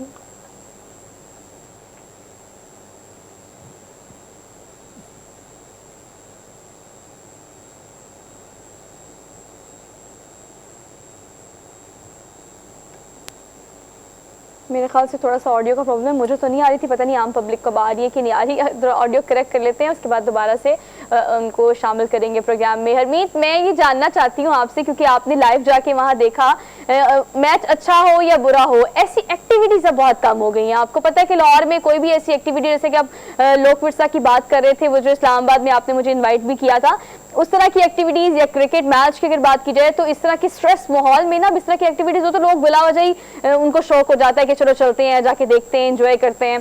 तो आपको लोगों की वहाँ पे एक्साइटमेंट लेवल कैसा लगा और स्टेडियम में रश कितना था? बिल्कुल सोहा, एक चीज़ तो हमने देखी जिसकी बहुत ज़्यादा कमी है, कहीं ना कहीं इस किस्म के जो मेले लगते थे या क्रिकेट की जो टीम की वापसी होती थी या मुख्तलिफ मैचेस होते थे या मुख्तलिफ सेलिब्रेशन होते हैं, आपने लाहौर का जिक्र किया, मुख्तलिफ मेले ठेले हुआ करते थे, उसमें कमी आने के बाद एक तरफ हम देखते हैं कि लोग जो हैं, ज़ाहिर बात है, एक तरफ बहुत ज़्यादा महंगाई है, लेकिन उसके साथ साथ वो चाहते हैं कि कुछ हल्की फुल्की इंटरटेनमेंट जो है वो हो। लोक विरसा का आपने जिक्र किया, मैं वहाँ पर गया, मैंने देखा कमाल की रश थी, यानी आप पार्किंग जो है वो आपको कहीं ना कहीं परेड ग्राउंड की तरफ आपको लेके जाती थी, इतनी दूर वहाँ पे पार्किंग ना होने के बराबर थी, यानी इस किस्म की सिचुएशन थी। तो लोग जो हैं वो जाना चाहते हैं, वो इस किस्म की तफरीगाहों की तरफ जाके अपना जो वक्त है वो अच्छा गुजारना चाहते हैं। इसी तरह मैंने कल देखा कि ख़वातीन, बच्चे और मुख्तलिफ इलाकों से जो लोग थे, क्योंकि एक तो बीइंग ए जर्नलिस्ट हम तो मैच पे नज़र रखते ही हैं, लेकिन अवाम पे भी हमारी नज़र ये होती है कि वो कहाँ से आते हैं, कौन से इलाके से आए हुए हैं। तो हमने देखा कि जो रावलपिंडी के मुलाका इलाके हैं वहाँ से काफ़ी लोग थे, खासकर फैमिली के हमरा लोग बहुत ज़्यादा आए थे और काफ़ी रश थी। तो ये एक्साइटमेंट जो है, लोग इसी की तरफ आगे जाते हैं और कोशिश होती है कि कहीं ना कहीं एंटरटेनमेंट का कोई भी जरिया उनको मिलता है तो वो हाथ से जाने नहीं देते। क्वेश्चन मार्क है कि अभी एक्साइटमेंट जो है ना वो अब स्ट्रेस में ना बदल जाए। होप तो हमें बहुत है। अहमद ने हमें ज्वाइन कर लिया। अहमद, कहिएगा कि हमने हमेशा अपना ट्रैक रिकॉर्ड ये देखा है कि टीम आहिस्ता आहिस्ता खेलती है। अगर वर्ल्ड कप की बात करें या XYZ सीरीज की बात करें, फिर एकदम से कम बैक होता है, तो हम या तो उसको तुक्का कह देते हैं या उसको लक कह देते हैं। लेकिन जो टेक्निकलिटीज है उस पर काफी हद तक काम आपको लगता है कि टीम ने किया है, और अब कितना ज्यादा जरूरी है इस टारगेट को मीट करना? देखिए, आप मेरी जी, आपकी आवाज आ रही है लेकिन थोड़ी सी डिस्टॉर्शन है, दोबारा बोलिएगा प्लीज। मैं ये कह रहा हूँ कि देखें, पाकिस्तान क्रिकेट टीम की अगर हम रिसेंट परफॉर्मेंसेस की बात करें तो ओवरऑल हमें हमारी बहुत ज़्यादा डिफेंसिव अप्रोच और डिफेंसिव मोड में नज़र आई है। और ये इसी डिफेंसिव अप्रोच की वजह से हम last year T20 world cup का सेमीफाइनल भी हारे, फिर एशिया कप का फाइनल भी हारे, फिर T20 वर्ल्ड कप भी हारे। अब देखें, यहाँ पे इंग्लैंड को क्रेडिट देना पड़ेगा कि इंग्लैंड ने काफ़ी बहादुरी के साथ जो है वो अपनी सीरीज जो इनिंग्स थी उसको डिक्लेयर किया ताकि मैच जो है वो रिजल्ट ओरिएंटेड हो सके। अच्छा अहमद, ये बताएगा कि आपने कहा कि बहुत सारी चीज़ों पर काम किया है। अगर इंग्लिश टीम की बात की जाए तो अब्दुल रऊफ साहब हमेशा ये कहते हैं कि बहुत अरसा पहले जब कोच की तब्दीली का वक्त आया तो जो नया आने वाला इंग्लिश टीम का कोच है, उन्होंने पहला सबक जो पढ़ाया पूरी टीम को वो ये था कि आप अग्रेसिवली खेलें, just go for it and kill it, something like this. अब हमें क्या मतलब कोच को तब्दील करने की ज़रूरत है या हमें किन चीज़ों पर काम करने की ज़रूरत है? क्योंकि हम मुसलसल देख रहे हैं कि कभी चल जाते हैं, कभी नहीं चलते, कभी चल गए, कभी रुक गए, यही सिलसिला चल रहा है। ये बात यह मोहतरमा कि दो स्ट्रेटजीज होती हैं। एक ये कि कहीं एक होती है कि मैं जो है ना अपने आप को हार से बचाऊं, और दूसरा ये होता है कि मैं जीत के लिए जाऊं। जब आप जीत के लिए जाने की कोशिश करते हैं तो फिर आप निडर होकर खेलते हैं और एग्रेसिव अप्रोच के साथ जाते हैं। हमारी सारी ज़िंदगी, आप हमारी क्रिकेट हिस्ट्री उठा के देख लें, हम हमेशा इसी डर के साथ ग्राउंड में उतरते हैं कि कहीं हम हार ना जाएं, ठीक है, और इसी वजह से हम बहुत ज़्यादा डिफेंसिव मोड में चले जाते हैं। आपने बिल्कुल ठीक बात किया ब्रेंडन मैकलम की। अगर आप प्रेस कॉन्फ्रेंस उठा के देखें जो उन्होंने इधर आते साथ ही की पाकिस्तान में, तो उन्होंने बड़ा क्लियरली कहा था कि देखें, हम ये कोशिश करेंगे कि एग्रेसिव क्रिकेट खेलें ताकि मैच को रिजल्ट ओरिएंटेड बनाएं, ताकि जो क्राउड आ रहा है वो एंटरटेन हो सके, वो मायूस ना हो कि टेस्ट मैच ड्रॉ हो रहा है। तो एक आपकी तो वो टीम जो आपके होम ग्राउंड पे आके खेल रही है, फिर आपकी कंडीशंस में आके खेल रही है, और वो इस तरह की बात कर रहे हैं और वो नज़र भी आया। बड़ी ज़्यादा तनकीद की, कहीं ने कहा कि किसी ने ये कहा कि जो होम ग्राउंड पे जो टीम होती है उसके लिए ही कोशिश की जाती है कि अपनी टीम के लिए कुछ ऐसा पिच तैयार किया जाए जिससे वो कंफर्ट फील करे, लेकिन कहीं ना कहीं पाकिस्तान की जो मैनेजमेंट है उसने वो नहीं किया। आपका क्या इस पर तज्जिया है कि क्या वाकई ये जो पिच तैयार की गई थी ये उसी मुताबिक नहीं थी जो पाकिस्तान की टीम के मुताबिक होनी चाहिए थी? इसी पिच पे इसी ग्राउंड में कायदे आज़म ट्रॉफी के मैचेस हुए। मुझे एक इत्तेफाक हुआ मैच जो 5 डे में से एक दिन जाने का देखने का, ये इसी पिच पे जो है वो हल्का सा ग्रास भी था, बाउंस भी था, पेस भी था, लेकिन क्योंकि आप जो है कुछ दिलों वाली आपकी अप्रोच है कि कहीं जो है वो जिमी एंडरसन का बॉल ना हिलना शुरू कर दे या बेन स्टोक्स का हिलना ना शुरू कर दे, आप बिल्कुल उसको शेव कर दिया और आपने जो है इस तरह की एक मतलब मुझे तो ऐसे आप अगर आप आई एम श्योर गए होंगे ग्राउंड में, आपको लगेगा कि हाईवे पे मैच हो रहा है। ठीक है Ahmed, thank you so much. जो अपोजिट टीम है उनके जो खिलाड़ी हैं उनका प्रेशर है, होम ग्राउंड का प्रेशर नहीं होता, वो तो एक पॉजिटिव चीज़ है। Ahmed thank you so much for being here, और हमने क्विक ब्रेक लेनी है, वापस आते हैं कि पॉस्टिंग गुड मॉर्निंग पब्लिक।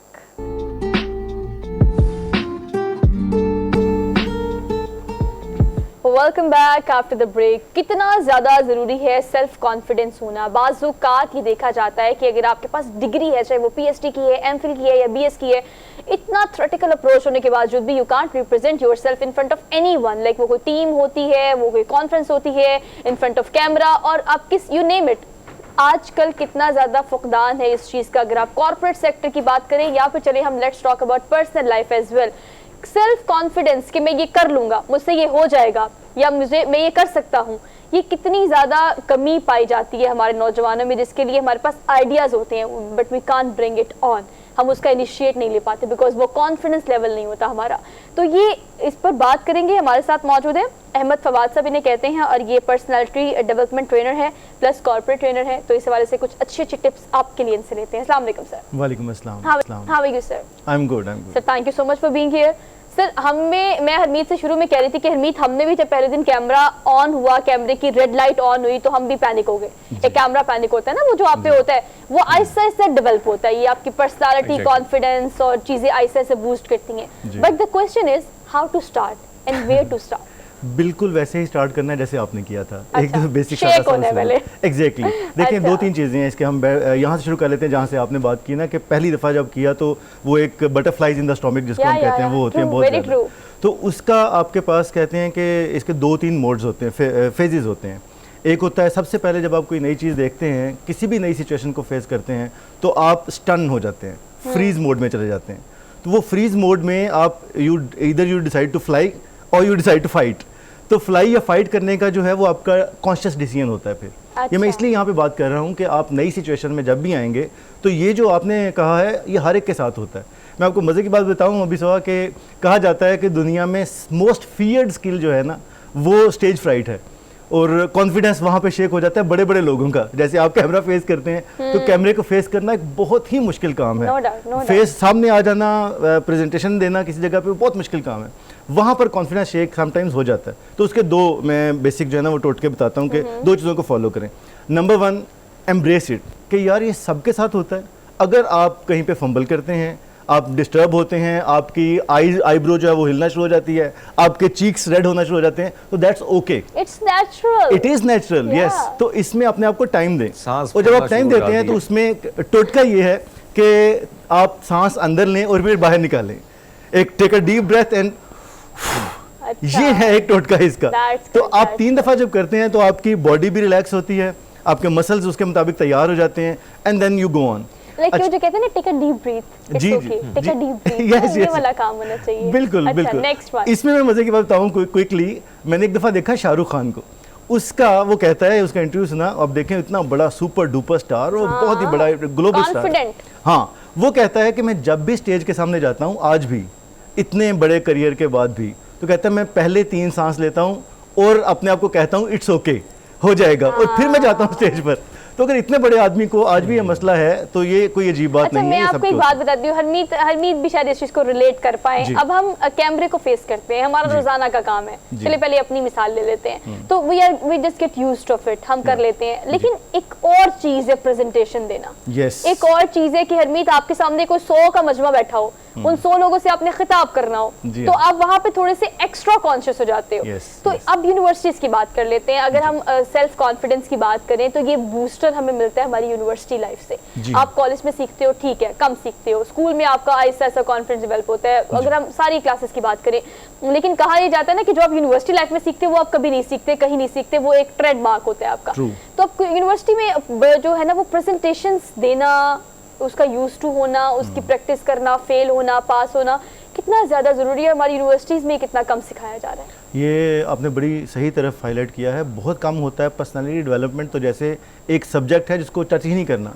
बहुत कम यूनिवर्सिटीज़ इसकी तरफ तवज्जो देती हैं। बच्चे भागते हैं प्रेजेंटेशन से। जी, वो इसी वजह से ना, क्योंकि प्रैक्टिस हो ही नहीं रही, तो फिर उनको डर लगता है आते हुए। फिर आहिस्ता आहिस्ता जब उसी फियर के साथ बड़े होते हैं तो फिर बड़ी एज में भी जाके उनको बच्चों से ज़्यादा डर उनको लग रहा होता है। तो इसके लिए आई वुड रिकमेंड 2 चीज़ें, जैसे एक्सक्यूज मी, जैसे मैंने कहा कि एक तो आप अंडरस्टैंड कर लें कि ये फियर, ये प्रॉब्लम होगा, पहला तो इसको एम्ब्रेस कर लें। दूसरी चीज़ है, जो आपने प्रेजेंटेशन देनी है, जिस मौजू पे आपको बात करना है, उस पर बहुत सारा मटेरियल पढ़ें, डेटा कलेक्ट करें, बहुत करें, इतना करें कि आप ओवर प्रिपेयर्ड हो जाएं।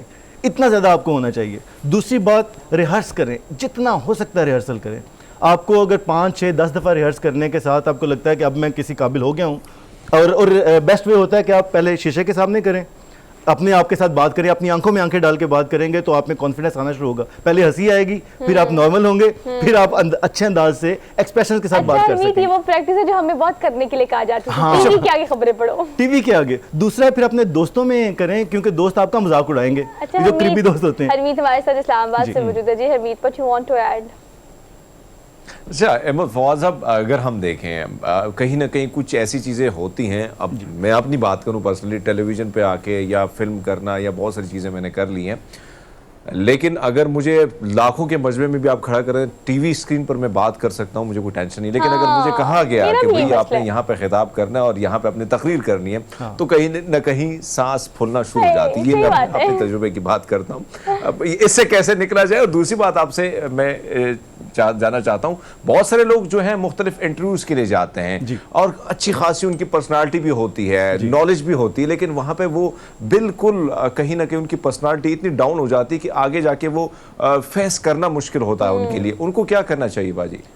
2 चीज़ें हैं इसमें उम्मीद। एक तो ये है कि the best way to face the fear. इसका कोई शॉर्टकट नहीं है। आपको जिस चीज़ से डर लगता है उसके सामने खड़े हो जाएं और वो बार बार करें। उसमें आप डिस्टर्ब होंगे, तंग होंगे, आपकी बॉडी तगड़ी नहीं होगी, फेल भी हो जाएंगे, फेल होंगे। It's okay to fail and you have to be. मतलब आपको फेलियर फेस करने का तरीका आना चाहिए ना, आप फेस करें उसको। तो जो जैसे आप बात कर रहे थे 100 लोगों की, 200 लोगों की, मैंने चंद दिन पहले 1000+ लोगों के साथ किया सेशन। मुझे it's been about 20 years now, 18-20 years. अब भी वो बटरफ्लाइज होती हैं और ये कोई अजीब बात नहीं है। इसका इनफैक्ट मतलब ये है कि आप अपने कंटेंट के बारे में और लोगों के बारे में कंसर्न्ड हैं। आप चाहते हैं कि आप जो बात करें वो वैल्यू ऐड करें और जो लोग सामने हों उनका वक्त ज़ाया ना हो। तो जब ये कॉन्शियसली आप कर रहे हैं, इसके लिए प्रिपेयर हो रहे हैं, तो एक नेचुरल सी बात है। आप हर शो में, आई एम श्योर आपको हर शो में प्रिपरेशन करना पड़ती होगी। तो और एक आधा फंबल होता ही होता है। मतलब मैं एक और बात बताती हूँ, लाइक आप देखिए ना, नेचुरल है ये। आप देखिए लाइफ का कहते हैं, हम इसे कहते हैं कि लाइफ का हुस्न है कि आपने बोला, ले जी बोला और गया। ये तो ये आप फंबल करेंगे। लेकिन मैं एक पॉलिसी बड़ी यूज करती हूँ, आप इसको सेकंड कीजिएगा अगर आप समझते हैं कि आवाम को एक टिप देनी चाहिए। आप कितनी प्रैक्टिस करके आए हैं, आपके पास कितना कंटेंट है, आप कितने कॉन्फिडेंट है, इट्स योर कॉल। ये आपके अंदर है, no one knows about that. जो आपको सामने बंदा बैठा है उसको नहीं पता। मैं एक समझती हूँ कि जब आप कहीं लैक करते हो ना, तो when you can't convince them, confuse them. मतलब मुझे ऐसा लगता है कि उसको नहीं पता कि तुम में कॉन्फिडेंट है या नहीं है, उसको नहीं पता कि तुमने कितना पढ़ा हुआ है, नहीं पढ़ा हुआ। आपकी शक्ल पे कॉन्फिडेंस कितना आना जरूरी है, सेल्फ कॉन्फिडेंस की ये भी तो एग्जांपल है ना। इस हवाले से आप क्या कहेंगे कि आपके फेशियल एक्सप्रेशंस या अंदर अगर कुछ भी नहीं है तब भी आपको ओवर कॉन्फिडेंट नहीं होना। मैं बड़ा बारीक लाइन के चाहती हूँ कि आप इसको खींचे कि ओवर कॉन्फिडेंट नहीं होना, लेकिन when you can't convince them, confuse them. अच्छा सोहा, मैं इससे I respectfully disagree with you. उसकी एक बड़ी अहम वजह है। देखें, हम अगर 10 लोगों में भी बैठे हुए हैं, किसी मौजू पे बात कर रहे हैं, तो ये बिल्कुल मुमकिन है कि कोई साहब हमसे ज्यादा नॉलेजेबल हो। बिल्कुल है। अच्छा, वो वैल्यू ऐड कर सकते हैं। तो मैं कहता हूं कि जब भी आप प्रेजेंटेशन दे रहे हैं, किसी जगह पे स्पीच कर रहे हैं, तो अपने आप को ये जरूर ओपन रखें कि कोई शख्स ऐसा है जो कि आपसे ज्यादा जानता है। बिल्कुल ऐसे ही है। तो आप 2 तरीके हैं, उसके दरमियान में 2 ब्रेक है। एक ये, आप जो बता रहे हैं कंटेंट अगर आपका प्रिपेयर्ड है, वेल प्रिपेयर्ड, तो आप अच्छी बात करेंगे। दूसरी ये है कि अगर वो नेक्स्ट लेवल का कोई शख्स है और ऐसी बात कर देता है, तो आप उनसे या ऑडियंस में से किसी और से कहें कि इस मौजू पर मेरी एक्सपर्टीज जरा कम है, आप अगर बता सके तो आई विल बी ग्रेटफुल। अच्छा, इसको ऑन करने में क्या मसला है? हाँ, दैट्स द पॉइंट कि आप उनको कह दें। आपकी, मैं अपने जाती तजुर्बे से बता रहा हूँ, आप जब कहते हैं कि मैं नहीं जानता, तो साथ आप ऐड कर दें कि यार मैं आपको आधे घंटे में 1 घंटे में इंफॉर्मेशन लेके बता दूंगा। वो आपकी इज्जत में बात इजाफा करता है। और आपकी गलत चीज कोट करें। जी, आपकी क्रेडिबिलिटी बढ़ती है उससे। देखिए, हु आई एम, जो मैं इस वक्त जो हूँ, मैं अपनी क्रेडिबिलिटी ही हूँ। अगर मैं बात ठीक कर रहा हूँ तो क्रेडिबिलिटी मेरी तगड़ी हो रही है। अगर मैं कंफ्यूज करूँगा या किसी को वो जो कहते हैं ना बेवकूफ़ बना दूँ वक्ती तौर पे और निकल जाऊँ, तो अल्लाह ताला की मखलूक बड़ी अक्लमंद है, वो पकड़ लेते हैं। वो आपके सामने नहीं बोलेंगे तो पीछे बात करेंगे। सो आई वुड सजेस्ट कि आप इस पर प्रिपेयर करें ज़्यादा और रिहर्सल करें, और अगर आपको लगता है कोई शख्स ज़्यादा नॉलेजेबल है उसको रिस्पेक्ट दें और उसकी बात को आप आगे बढ़ाएं। अच्छा जी, अहमद फवाद साहब, थैंक यू सो मच। बड़ा शॉर्ट टाइम था लेकिन एक क्विक टिप्स आपने दिए, जिसमें मैं आपकी एक टिप को बार बार सेकंड करूंगी कि ट्राई टू ऑन थिंग्स। आप अगर फेल हैं तो ऑन करें, आप में कॉन्फिडेंस नहीं है तो ऑन करें, आपके पास नॉलेज नहीं है तो ऑन करें, कंटेंट नहीं है तो ऑन करें, लेकिन ऑन करके फिर इस पर काम भी करना है। और अगर आप काम करना चाहते हैं तो you can do anything in this world, बशर्ते कि आप उसका शुरू करें। तो आज मंडे है, दिन तो आपने शुरू कर लिया, जो काम आप करना चाहते हैं उसको भी शुरू करें, इंशाल्लाह वो काम जरूर होगा। अब हमें दीजिए इजाजत, इंशाल्लाह आपसे मुलाकात करेंगे कल। अपना बहुत सारा ख्याल रखिएगा, और मैं हमेशा कहती हूँ अपने राइट लेफ्ट देखें, किसी को अगर आपकी जरूरत है तो उनका भी ख्याल रखें। अल्लाह हाफिज।